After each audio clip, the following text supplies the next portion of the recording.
വലതുപക്ഷ രാഷ്ട്രീയത്തിന് മാത്രം ലഭിക്കുന്ന ചില പ്രിവിലേജുണ്ട്.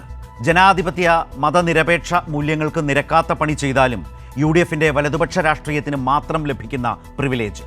മുസ്ലിം ന്യൂനപക്ഷങ്ങൾക്കെതിരെ മുഖ്യമന്ത്രിയായിരിക്കെ AK ആന്റണി കടുത്ത പരാമർശങ്ങൾ നടത്തിയിട്ടും വർഗീയവാദിയുടെ ചാപ്പ ആരും കുത്തിയില്ല. RSSന്റെ നിർദ്ദേശത്തിന് വഴങ്ങി AK ആന്റണി മാറാട്ടേക്ക് കുഞ്ഞാലിക്കുട്ടിയെയും മുനീറിനെയും കൂടെ കൊണ്ടുപോകാതിരുന്നപ്പോഴും പ്രശ്നമില്ല. കാരണം ആന്റണിയല്ലേ. ഉമ്മൻചാണ്ടി ഭരണകാലത്ത് മലപ്പുറത്ത് 33 സ്കൂളുകൾ അനുവദിച്ചപ്പോൾ ഒരു പ്രത്യേക സമുദായത്തിന് അത്രയും സ്കൂളുകളോ എന്ന് ചോദിച്ചത് VD സതീശനായിരുന്നു. ആരും സതീശനെ വർഗീയവാദിയെന്നോ ന്യൂനപക്ഷ വിരുദ്ധനെന്നോ വിളിച്ചില്ല. പകരം ഹരിത MLA എന്ന ഓമന പേരിട്ട് വിളിച്ചു. ഉമ്മൻചാണ്ടി മന്ത്രിസഭയിൽ മന്ത്രിസ്ഥാനം കിട്ടാതിരുന്നതിൽ അസ്വസ്ഥനായിരുന്ന VD സതീശൻ ലീഗിന് അക്കാലത്ത് 5ാം മന്ത്രിയെ കൂടി നൽകിയപ്പോൾ കൂടുതൽ അസ്വസ്ഥനായി. 5ാം മന്ത്രി സ്ഥാനത്തിൻ്റെ പേരിൽ കേരളത്തിൻ്റെ സാമൂഹിക പശ്ചാത്തലം ആകെ അലങ്കോലമായിരിക്കുന്ന സമയത്തു തന്നെ കൊടുക്കണോ ഈ 33 സ്കൂളുകൾ? ഇങ്ങനെയായിരുന്നു അന്ന് VD സതീശൻ ചോദിച്ചത്. ഇതിൻ്റെ പേരിൽ സതീശനെ ഏറിൽ നിർത്താൻ ലീഗോ കോൺഗ്രസ് അനുകൂല മാധ്യമങ്ങളോ തുനിഞ്ഞില്ല. ലീഗിനെ വിമർശിച്ചതിൻ്റെ പേരിൽ ലീഗുകാരും സതീശനെ മുസ്ലിം വിരുദ്ധനെന്ന് വിളിച്ചില്ല. പറവൂർ മനക്കൽപ്പടി സ്കൂളിൽ ഗോൾവാൾക്കറുടെ ചിത്രം വെച്ച് വിളക്ക് കൊളുത്തിയപ്പോഴും മുൻപ് പറഞ്ഞ പ്രിവിലേജ് ആവോളം കിട്ടി. തദ്ദേശ തെരഞ്ഞെടുപ്പിൽ മതം പറഞ്ഞ് മുസ്ലിം ലീഗ് വോട്ട് ചോദിച്ചിട്ടും SIRന്റെ പേരിൽ ഹീനമായ കളവ് പ്രചരിപ്പിച്ചിട്ടും ചോദ്യം ചെയ്യാത്ത പ്രിവിലേജിൻ്റെ പേരാണ് ഇടതുവിരുദ്ധത. ഹിന്ദുത്വ വർഗീയതയെ കേരളം ചെറുത്തത് ഇസ്ലാമിക മതമൗലികവാദം കൊണ്ടല്ല, ഇടതുപക്ഷത്തിൻ്റെ കരുത്തുറ്റ സാന്നിധ്യം ഒന്നുകൊണ്ട് മാത്രമാണ്.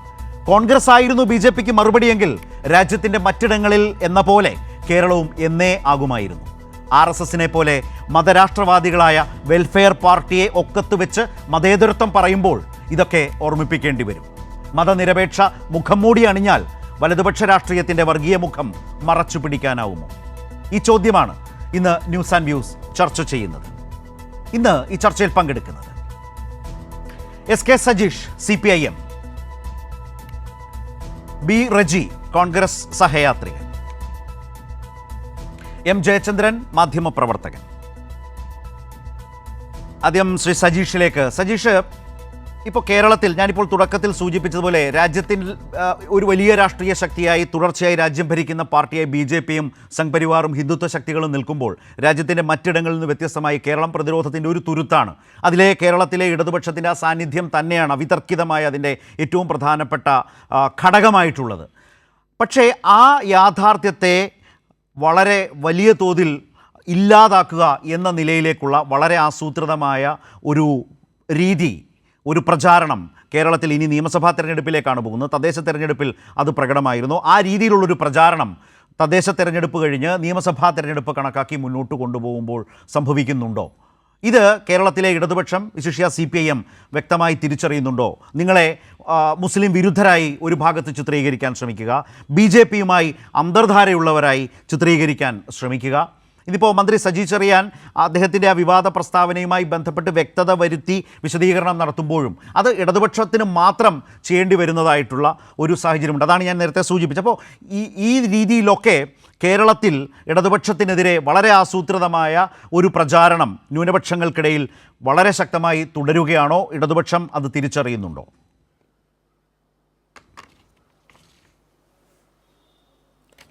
യഥാർത്ഥത്തിൽ വാക്കിലൂന്നിക്കൊണ്ട് വാക്കുകളെക്കുറിച്ച് സംസാരിക്കുകയും എന്നാൽ പ്രവൃത്തികളെക്കുറിച്ച് സംസാരിക്കാതിരിക്കുകയും ചെയ്യുന്നൊരു സാഹചര്യമാണ് കേരളത്തിൽ രാഷ്ട്രീയത്തിൽ കോൺഗ്രസും UDFും സൃഷ്ടിക്കാൻ വേണ്ടി ശ്രമിക്കുന്നത്.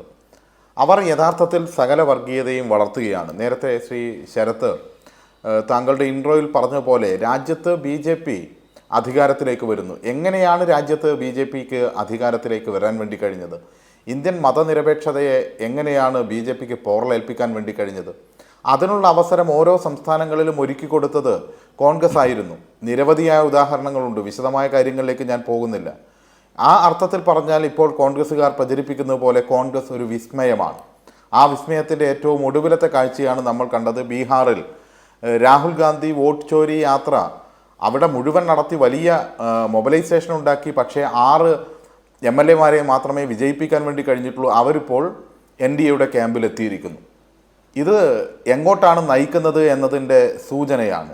NDAയുടെ ക്യാമ്പിലേക്ക്, BJPയുടെ ക്യാമ്പിലേക്ക് MLAമാരെ നയിച്ചു കൊടുക്കുന്ന പണിയാണോ രാജ്യത്ത് ഇവർ എടുക്കുന്നതെന്ന് യഥാർത്ഥത്തിൽ മറുപടി പറയേണ്ടതുണ്ട്. അരുണാചൽ പ്രദേശിൽ നമ്മൾ കണ്ടതാണ്. അരുണാചൽ പ്രദേശിൽ 60 അംഗ നിയമസഭയിൽ 44 MLA-മാരുണ്ടായിരുന്ന വൻ ഭൂരിപക്ഷത്തിൽ ചെറുപ്പക്കാരനായിട്ടുള്ള പ്രേമഖണ്ഡു മുഖ്യമന്ത്രിയായി. ആ പ്രേമഖണ്ഡുവും 43 MLA-മാരും മന്ത്രിമാരും ഒരുമിച്ച് BJP-യിൽ പോയിട്ടാണ് BJP ഇല്ലാത്ത അരുണാചൽ പ്രദേശ് BJP-യുടെ സംസ്ഥാനമായി മാറിയത്.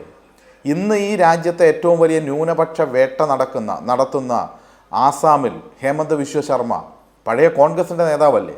കോൺഗ്രസിൻ്റെ നേതാവിന് എങ്ങനെ ഇത്ര വലിയ BJP-യുടെ പക്ഷത്തേക്ക് ചേരുമ്പോഴേക്ക് ഇത്ര വലിയ ന്യൂനപക്ഷ വേട്ട, മുസ്ലിം വേട്ട നടത്താൻ വേണ്ടി കഴിയുന്നു? അപ്പോൾ ഇവർ കൈകാര്യം ചെയ്ത ആശയമെന്ന് പറയുന്നത് മതനിരപേക്ഷതയിലൂന്നിയ ആശയമാണോ എന്ന് അസം മുഖ്യമന്ത്രിയെ നോക്കിയാൽ നമുക്ക് മനസ്സിലാവുമല്ലോ.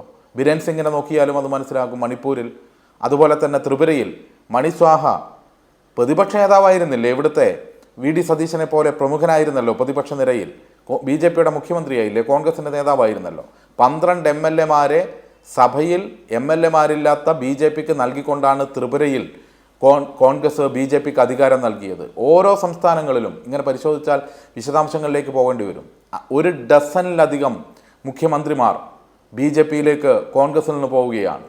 MLA-മാർ എത്രയാണെന്ന് എണ്ണി തിട്ടപ്പെടുത്താൻ വേണ്ടി കഴിയില്ല BJP-യിലേക്ക് പോയത്, BJP-ക്ക് വളർച്ച ഉണ്ടാക്കാൻ വേണ്ടി. ഇന്ത്യൻ പാർലമെൻറ്റിലേക്ക് നോക്കിയാൽ മോദിക്ക് വേണ്ടി കൈപൊക്കുന്ന കഴിഞ്ഞ കാലഘട്ടത്തിൽ ഏതാണ്ട് BJP-യുടെ 50% MP-മാരാണ് പഴയ കോൺഗ്രസിൻ്റെ നേതാക്കന്മാരായിട്ടുള്ളത്. എന്ന് പറഞ്ഞാൽ കോൺഗ്രസ് ഇപ്പോൾ ഒരു ട്രെയിനിങ് ക്യാമ്പായി നിൽക്കുകയും ജനപ്രതിനിധികളെ സൃഷ്ടിക്കുകയും രാഷ്ട്രീയ നേതാക്കന്മാരെ സൃഷ്ടിക്കുകയും തുടർന്ന് BJP-ക്ക് സംഭാവന ചെയ്യുകയുമാണ് രാജ്യത്തുടനീളം ചെയ്യുന്നത് എന്ന് നമുക്ക് കാണാൻ വേണ്ടി കഴിയും. ഇപ്പോഴും BJP-യുടെ മുഖ്യമന്ത്രിമാരായ ഞാൻ നേരത്തെ സൂചിപ്പിച്ച നോർത്ത് ഈസ്റ്റിലേക്ക് നോക്കിയാൽ അവിടെയെല്ലാം പഴയ കോൺഗ്രസിൻ്റെ മുഖ്യമന്ത്രിമാരോ നേതാക്കന്മാരോ ആണ് എന്ന് കാണാൻ വേണ്ടി കഴിയും. ഇതിവിടെ മാത്രമല്ലല്ലോ, കേരളത്തിൻ്റെ നേതൃത്വം ഏറ്റെടുക്കുന്ന നേതാക്കന്മാർക്കും ഇതേ അനുഭവം ഉണ്ടല്ലോ. അതാണല്ലോ KC വേണുഗോപാൽ. ഏതാണ്ട് പകുതി കാലയളവ് അവശേഷിക്കുന്ന രാജ്യസഭാ സീറ്റ് രാജസ്ഥാനിൽ BJP-ക്ക് ദാനം നൽകിയിട്ടാണ് കേരളത്തിലെ MP-ആയി മത്സരിക്കാൻ വേണ്ടി വരുന്നത്. ആ സീറ്റിൽ എതിരാളികൾ പോലുമില്ലാതെ BJP തെരഞ്ഞെടുക്കപ്പെട്ടപ്പോൾ അവിടെ നവനീത് സിംഗ് ബിട്ടു ഇപ്പോൾ മോദിയുടെ കേന്ദ്രമന്ത്രിയാണ്. ഒരു മന്ത്രിയെ BJP-ക്ക് സംഭാവന ചെയ്യാൻ കഴിയുന്നു. ഇവിടെ വാതോരാതെ കോൺഗ്രസ് പ്രതിനിധികൾ സംസാരിക്കും RSS-നെ കുറിച്ച്, വർഗീയതയെക്കുറിച്ച്. ഗണഗീതം, RSS-ന്റെ ഗണഗീതം ഒരു നിയമസഭയിൽ, കർണാടകത്തിലെ കോൺഗ്രസ് ഭരിക്കുന്ന നിയമസഭയിലല്ലാതെ ഇന്ത്യയിൽ എവിടെ പാടിയിട്ടുണ്ട്? പാടിയാൽ സെക്കുലറായി നിൽക്കുന്ന എല്ലാവരും അതിനെ എതിർക്കുമല്ലോ. എന്നാൽ കർണാടകയിലെ, ഇവിടുത്തെ കേരളത്തിൻ്റെ ചുമതല വഹിക്കുന്ന കർണാടകയിലെ ഉപമുഖ്യമന്ത്രി DK ശിവകുമാർ നിയമസഭയിൽ RSS-ന്റെ ഗണഗീതം പാടുകയാണ്. പാടുന്നത് എന്ത് പറഞ്ഞിട്ടാണ്? എനിക്ക് പഴയ പാരമ്പര്യമുണ്ട് എന്ന് പറഞ്ഞിട്ടാണ്. അപ്പോൾ പഴയ പാരമ്പര്യവും പുതിയ പാരമ്പര്യവും എല്ലാം ഇതിനു വേണ്ടിയിട്ടാണല്ലോ. AK ആൻ്റണി എന്ന് പറയുന്ന കോൺഗ്രസിലെ ഏറ്റവും പ്രമുഖനായിട്ടുള്ള, സോണിയാഗാന്ധി കഴിഞ്ഞാൽ തൊട്ടടുത്ത് തന്നെ ഉണ്ടായിരുന്ന ആൾക്ക് സ്വന്തം കുടുംബത്തിലെ മകൻ എങ്ങനെ ഈ സെക്കുലർ പൊളിറ്റിക്സ് പഠിക്കാതെ BJP-യുടെ RSS-ന്റെ കൂടാരത്തിലേക്ക് പോയി പരിശോധിക്കണ്ടേ? കരുണാകരൻ്റെ മകൾക്ക് എങ്ങനെ പോകാൻ വേണ്ടി കഴിയുന്നു? പോകാൻ വേണ്ടി കഴിയുന്നത് ഇവർ വഴികാട്ടി കൊടുത്തുകൊണ്ടാണ്. അവരുടെ കാലത്തെ കോലീബി സഖ്യമാണ്. ആ സഖ്യത്തിൽ അപ്പുറത്തും ഇപ്പുറത്തും നിൽക്കുന്നതിന് പ്രശ്നമില്ല, അധികാരമാണ് പ്രശ്നമെന്ന് മക്കളെപ്പോലും പഠിപ്പിച്ചു. അതല്ലേ പ്രശ്നം? അതായിരുന്നല്ലോ വടകരയും അതായിരുന്നല്ലോ ബേപ്പൂരും നമ്മൾ കണ്ടത്. ഒറ്റ സ്ഥാനാർത്ഥി മാത്രം. ഇത് പഠിച്ചു വളർന്ന മക്കൾ പോലും വഴിതെറ്റി പോകുന്നു. പിന്നെ എങ്ങനെ ഇവരുടെ കൂട്ടത്തിൽ നിൽക്കുന്ന ആളുകൾ വഴിതെറ്റാതിരിക്കും? യഥാർത്ഥത്തിൽ വിസ്മയം തന്നെയാണ്. ശരി സജീഷ്, ഈ സമയം, ഈ ദിവസങ്ങൾ സജീഷിനോട് തന്നെയാണ്. ഈ ദിവസങ്ങൾ CPM-നെ സംബന്ധിച്ച് പ്രധാനപ്പെട്ടതാണ്. ഇപ്പോൾ നിങ്ങൾ ഗൃഹസന്ദർശന പരിപാടി തുടരുകയാണ്. ഇപ്പോൾ ഞാൻ വിചാരിക്കുന്ന ഇന്നടക്കം SK സജീഷൊക്കെ നിങ്ങളൊക്കെ ഈ ഗൃഹസന്ദർശന പരിപാടിയുടെ ഭാഗമായി നാടിൻ്റെ നാനാഭാഗങ്ങളിൽ എവിടെയെങ്കിലുമൊക്കെ വീടുകളിൽ പോയി സന്ദർശിച്ചും അവരോട് ആശയവിനിമയം നടത്തിയും സംസാരിച്ചും ഒക്കെ തന്നെ വന്നിട്ടായിരിക്കാം ഈ ചർച്ചയിലിരിക്കുന്നത്. ഞാൻ ചോദിക്കാൻ കാര്യം, പക്ഷേ ഈ പ്രചാരണം, ഇത്തരം പുതിയ കാലത്തെ സാധ്യതകൾക്കനുസരിച്ചുള്ള പ്രചാരണം, അത് കുറേയെങ്കിലുമൊക്കെ ന്യൂനപക്ഷങ്ങളെ തെറ്റിദ്ധരിപ്പിക്കുന്നതിനോ, അത് തദ്ദേശ തെരഞ്ഞെടുപ്പിലടക്കം പ്രതിഫലിക്കുന്നതിനോ, അത് നിയമസഭാ തെരഞ്ഞെടുപ്പിലടക്കം ആ തെറ്റിദ്ധാരണ അടക്കം മാറ്റണം എന്ന രാഷ്ട്രീയ ഉത്തരവാദിത്വം CPM-ന് കൂടുതലായി വന്നുചേരുകയും സംഭവിച്ചിട്ടില്ലേ? അതൊരു റിയാലിറ്റി അല്ലേ സജീഷ്? തീർച്ചയായും ശ്രീ ശരത്ത്, അനുഭവങ്ങളിലൂടെ തന്നെ പറഞ്ഞാൽ ഇവരെന്തെല്ലാം നുണങ്ങളാണ് പ്രചരിപ്പിച്ചു കൊണ്ടിരിക്കുന്നത്. നേതാക്കന്മാർ പരസ്യമായി പറയുന്നത് മാത്രമല്ല കേട്ടോ, അവർ പറയുന്നത് ഒരുപക്ഷെ പൊതുസമൂഹത്തിന് കേൾക്കാനും മറുപടി പറയാൻ വേണ്ടി കഴിയും. വീടുകളിലേക്ക് നാം എത്തുമ്പോൾ കേൾക്കുന്നത് എന്തെല്ലാമാണ്? SIR പിണറായി വിജയൻ നടപ്പിലാക്കിയതാണ് എന്ന് വീടുകൾ കയറി പറയാൻ വേണ്ടി തയ്യാറായില്ലേ ഇവർ? വോട്ടർ പട്ടികയുടെ ഇപ്പോൾ തെരഞ്ഞെടുപ്പ് കമ്മീഷൻ BJPക്ക് വേണ്ടി നടത്തിക്കൊണ്ടിരിക്കുന്ന ഈ പ്രവർത്തനം പോലും പിണറായി വിജയനാണ് അതിൻ്റെ പിന്നിൽ എന്ന് പറയാൻ വേണ്ടി തയ്യാറായില്ലേ? അതല്ലേ ഇവർ പ്രചരിപ്പിച്ചത്? ഈ തദ്ദേശ സ്വയംഭരണ സ്ഥാപനങ്ങളുടെ തെരഞ്ഞെടുപ്പിൻ്റെ അതേ സമയത്ത് തന്നെ ഈ SIR പ്രവർത്തനങ്ങൾ നടക്കുകയായിരുന്നു. ഇതെല്ലാം പൗരത്വ രജിസ്റ്റർ നിർമ്മിക്കുന്നതിൻ്റെ ഭാഗമായി പിണറായി വിജയൻ കൂടി മുൻകൈയെടുത്ത് നടത്തുന്നതാണ് എന്ന് പ്രചരിപ്പിക്കാൻ വേണ്ടി തയ്യാറായില്ലേ? അതെല്ലാം നമുക്കിപ്പോഴല്ലേ ബോധ്യപ്പെടുന്നത്. ഇതെല്ലാം ഏതെല്ലാം രീതിയിൽ തെറ്റിദ്ധരിപ്പിക്കപ്പെട്ട മനുഷ്യരുണ്ട്. അവരെല്ലാം ഇപ്പോൾ നല്ല തിരിച്ചറിവിൻ്റെ പാതയിലേക്ക് വന്നിട്ടുണ്ട്. എല്ലാവരെയും എല്ലാ കാലത്തും തെറ്റിദ്ധരിപ്പിക്കാൻ വേണ്ടി പറ്റില്ല.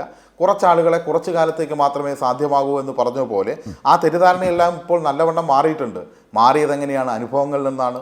ഇവർ തെറ്റിദ്ധാരണ ഉണ്ടാക്കിയിട്ട് തെരഞ്ഞെടുപ്പിൽ മത്സരിച്ച് ജയിച്ച് മറ്റത്തൂരിൽ അവിടെ കോൺഗ്രസ് കൈപ്പത്തിയിൽ ജയിച്ച 8 പേരങ്ങ് BJPക്ക് വേണ്ടി പോകുന്നു. അതുമാത്രമല്ല, ന്യൂനപക്ഷത്തെ സംരക്ഷിക്കും, പൗരത്വത്തിന് സംരക്ഷണമുണ്ടാകും, നിങ്ങൾക്ക് ഈ മണ്ണിൽ ജീവിക്കാൻ കഴിയും ഉറപ്പ് കൊടുക്കുന്ന ആരാ? കോൺഗ്രസ് ആണ്. അതേ കോൺഗ്രസ് ഭരിക്കുന്ന കർണാടകയിൽ തദ്ദേശ സ്വയംഭരണ സ്ഥാപനങ്ങളിലേക്കുള്ള തെരഞ്ഞെടുപ്പിന് ശേഷം ബുൾഡോസറുകൾ വന്ന് 3000-ഓളം മനുഷ്യനെ, ന്യൂനപക്ഷ വിഭാഗത്തിൽപ്പെട്ട മുസ്ലിം ന്യൂനപക്ഷ വിഭാഗത്തിൽപ്പെട്ടവരെ തന്നെ ആട്ടി ഓടിച്ചിട്ട് 1-ാം തീയതി പുനരധിവസിപ്പിക്കുന്നുവെന്നാണ് പറഞ്ഞത്. 1-ാം തീയതി കഴിഞ്ഞിട്ട് ഏറെ നാളായി, ഒരാളെപ്പോലും പുനരധിവസിപ്പിച്ചിട്ടില്ല. ഇതെല്ലാം ജനങ്ങൾ കണ്ടുകൊണ്ടിരിക്കുകയാണ്. അങ്ങനെ കണ്ടുകൊണ്ടിരിക്കുമ്പോൾ, അനുഭവിച്ചു കൊണ്ടിരിക്കുമ്പോൾ ഇവിടെ കാണേണ്ട കാഴ്ച എന്താണ്? ഇവിടെ ചില പ്രസ്താവനകൾ വെച്ചുകൊണ്ട് ആളുകളെ തെറ്റിദ്ധരിപ്പിക്കാൻ വേണ്ടി ശ്രമിക്കുന്നു. മുസ്ലിം ലീഗിനെതിരായി സംസാരിച്ചാൽ അത് മുസ്ലിം ന്യൂനപക്ഷത്തിനെതിരാണ്. ജമാഅത്തെ ഇസ്ലാമിക്കെതിരായി സംസാരിച്ചാൽ അത് മുസ്ലിം ന്യൂനപക്ഷത്തിനെതിരാണ്. RSSനെതിരായി BJPക്കെതിരായി സംസാരിച്ചാൽ അത് ഹിന്ദു വിഭാഗത്തിനെതിരാണ്. ഈ രീതിയിൽ ചിത്രീകരിച്ച് പരസ്പരം ഈ മതനിരപേക്ഷ കേരളത്തെ തകർക്കാൻ വേണ്ടി ശ്രമിക്കുമ്പോൾ അനുഭവങ്ങളിലൂടെ കേരളം എങ്ങനെ ഈ രാജ്യത്ത് ഒരു കനൽ പോലെ പ്രകാശിച്ചു നിൽക്കുന്നു, മതനിരപേക്ഷതയുടെ ഒരു കനൽ പ്രകാശമായി നിൽക്കുന്നത് എന്തുകൊണ്ട് എന്ന് നാം ചിന്തിക്കണ്ടേ? നമുക്കെല്ലാവർക്കും സ്വസ്ഥമായി ജീവിക്കാൻ ഇവിടെ കഴിയുന്നില്ലേ? അത് ഇടതുപക്ഷമുള്ളത് കൊണ്ടാണ്. ഇടതുപക്ഷം ഇല്ലാത്ത കോൺഗ്രസ് ഉള്ള സ്ഥലങ്ങളിലെല്ലാം BJPക്ക് വഴിയൊരുക്കി കൊടുത്തതാണ് ഈ വർഗീയത ആളിക്കത്തിച്ചുകൊണ്ട്. ഇനിയെങ്കിലും മനസ്സുകളെ വിഭജിച്ച് അധികാരത്തിലേക്ക് വരാൻ ഈ ശ്രീ VD സതീശനും കൂട്ടരും ശ്രമിക്കരുത്. നിങ്ങൾ ജമാഅത്തെ ഇസ്ലാമിയെ ഒരു വശത്ത് പ്രോത്സാഹിപ്പിക്കും, മറ്റൊരു വശത്ത് RSSൻ്റെയും BJPയുടെയും വോട്ട് വാങ്ങും. ഇതെല്ലാം ചെയ്തുകൊണ്ട് ഈ സമൂഹത്തെ, കേരളീയ സമൂഹത്തെ നിങ്ങളുടെ അധികാര ധുരയ്ക്ക് മുമ്പിൽ പണയപ്പെടുത്താനാണ് യഥാർത്ഥത്തിൽ ഇപ്പോൾ VD സതീശനും കൂട്ടരും കേരളത്തിലെ UDF കേരളത്തിന്റെ മതനിരപേക്ഷത വെച്ച് ചൂത് കളിച്ചു കൊണ്ടിരിക്കുകയാണ്. ആ ചൂതുകളിക്ക് കാഹളമൂതുന്ന കുറെ മാധ്യമങ്ങളും ഈ കേരളത്തിലുണ്ട്. പക്ഷേ മതനിരപേക്ഷ കേരളം ഇതിനെ പ്രതിരോധിക്കുക തന്നെ ചെയ്യും. ശരി, ഞാൻ ശ്രീ റജിയിലേക്കാണ് വരുന്നത്. ശ്രീ റജി, ഇപ്പോൾ കേരളത്തിൽ ഈ പറഞ്ഞ പോലെ ലീഗ് നേതൃത്വത്തിൻ്റെ അല്ലെങ്കിൽ ജമാഅത്തെ ഇസ്ലാമി അവരുടെ രാഷ്ട്രീയ പ്രസ്ഥാനമായിട്ടുള്ള വെൽഫെയർ പാർട്ടിയുമായി സഹകരിച്ച് കോൺഗ്രസും ലീഗ് നേതൃത്വവും ചേർന്നെടുക്കുന്ന ആ ഒരു രാഷ്ട്രീയ ലൈനിൻ്റെ വർഗീയപരമായിട്ടുള്ള അപകടത്തെ, ആശങ്കാജനകമായ സാഹചര്യത്തെയൊക്കെ രാഷ്ട്രീയമായി ചോദ്യം ചെയ്യുമ്പോൾ ഇടതുപക്ഷം, കേരളത്തിലെ ഇടതുപക്ഷം എന്ന് പറയുന്നത് LDF ആണല്ലോ, LDF ചോദ്യം ചെയ്യുമ്പോൾ അല്ലെങ്കിൽ CPIM ചോദ്യം ചെയ്യുമ്പോൾ, രാഷ്ട്രീയമായി വിമർശിക്കുമ്പോൾ അതെങ്ങനെയാണ് മുസ്ലിം വിരുദ്ധം എന്ന നിലയിലേക്ക്? യഥാർത്ഥത്തിൽ ഈ പ്രചാരണം നടത്തുന്നത് വർഗീയവാദികളാണ്, അത് ഹിന്ദുത്വ ശക്തികളാണ്. അത് രാജ്യത്താകെ ആ വിമർശനം ഉന്നയിച്ചാൽ അതുടനെ തന്നെ ദേശദ്രോഹപരമാകും എന്ന് പറയുന്നത് പോലെ തന്നെയാണ് ഇവിടെ മുസ്ലിം ലീഗ് എന്ന് പറയുന്നൊരു സമുദായ പാർട്ടിയാണ്.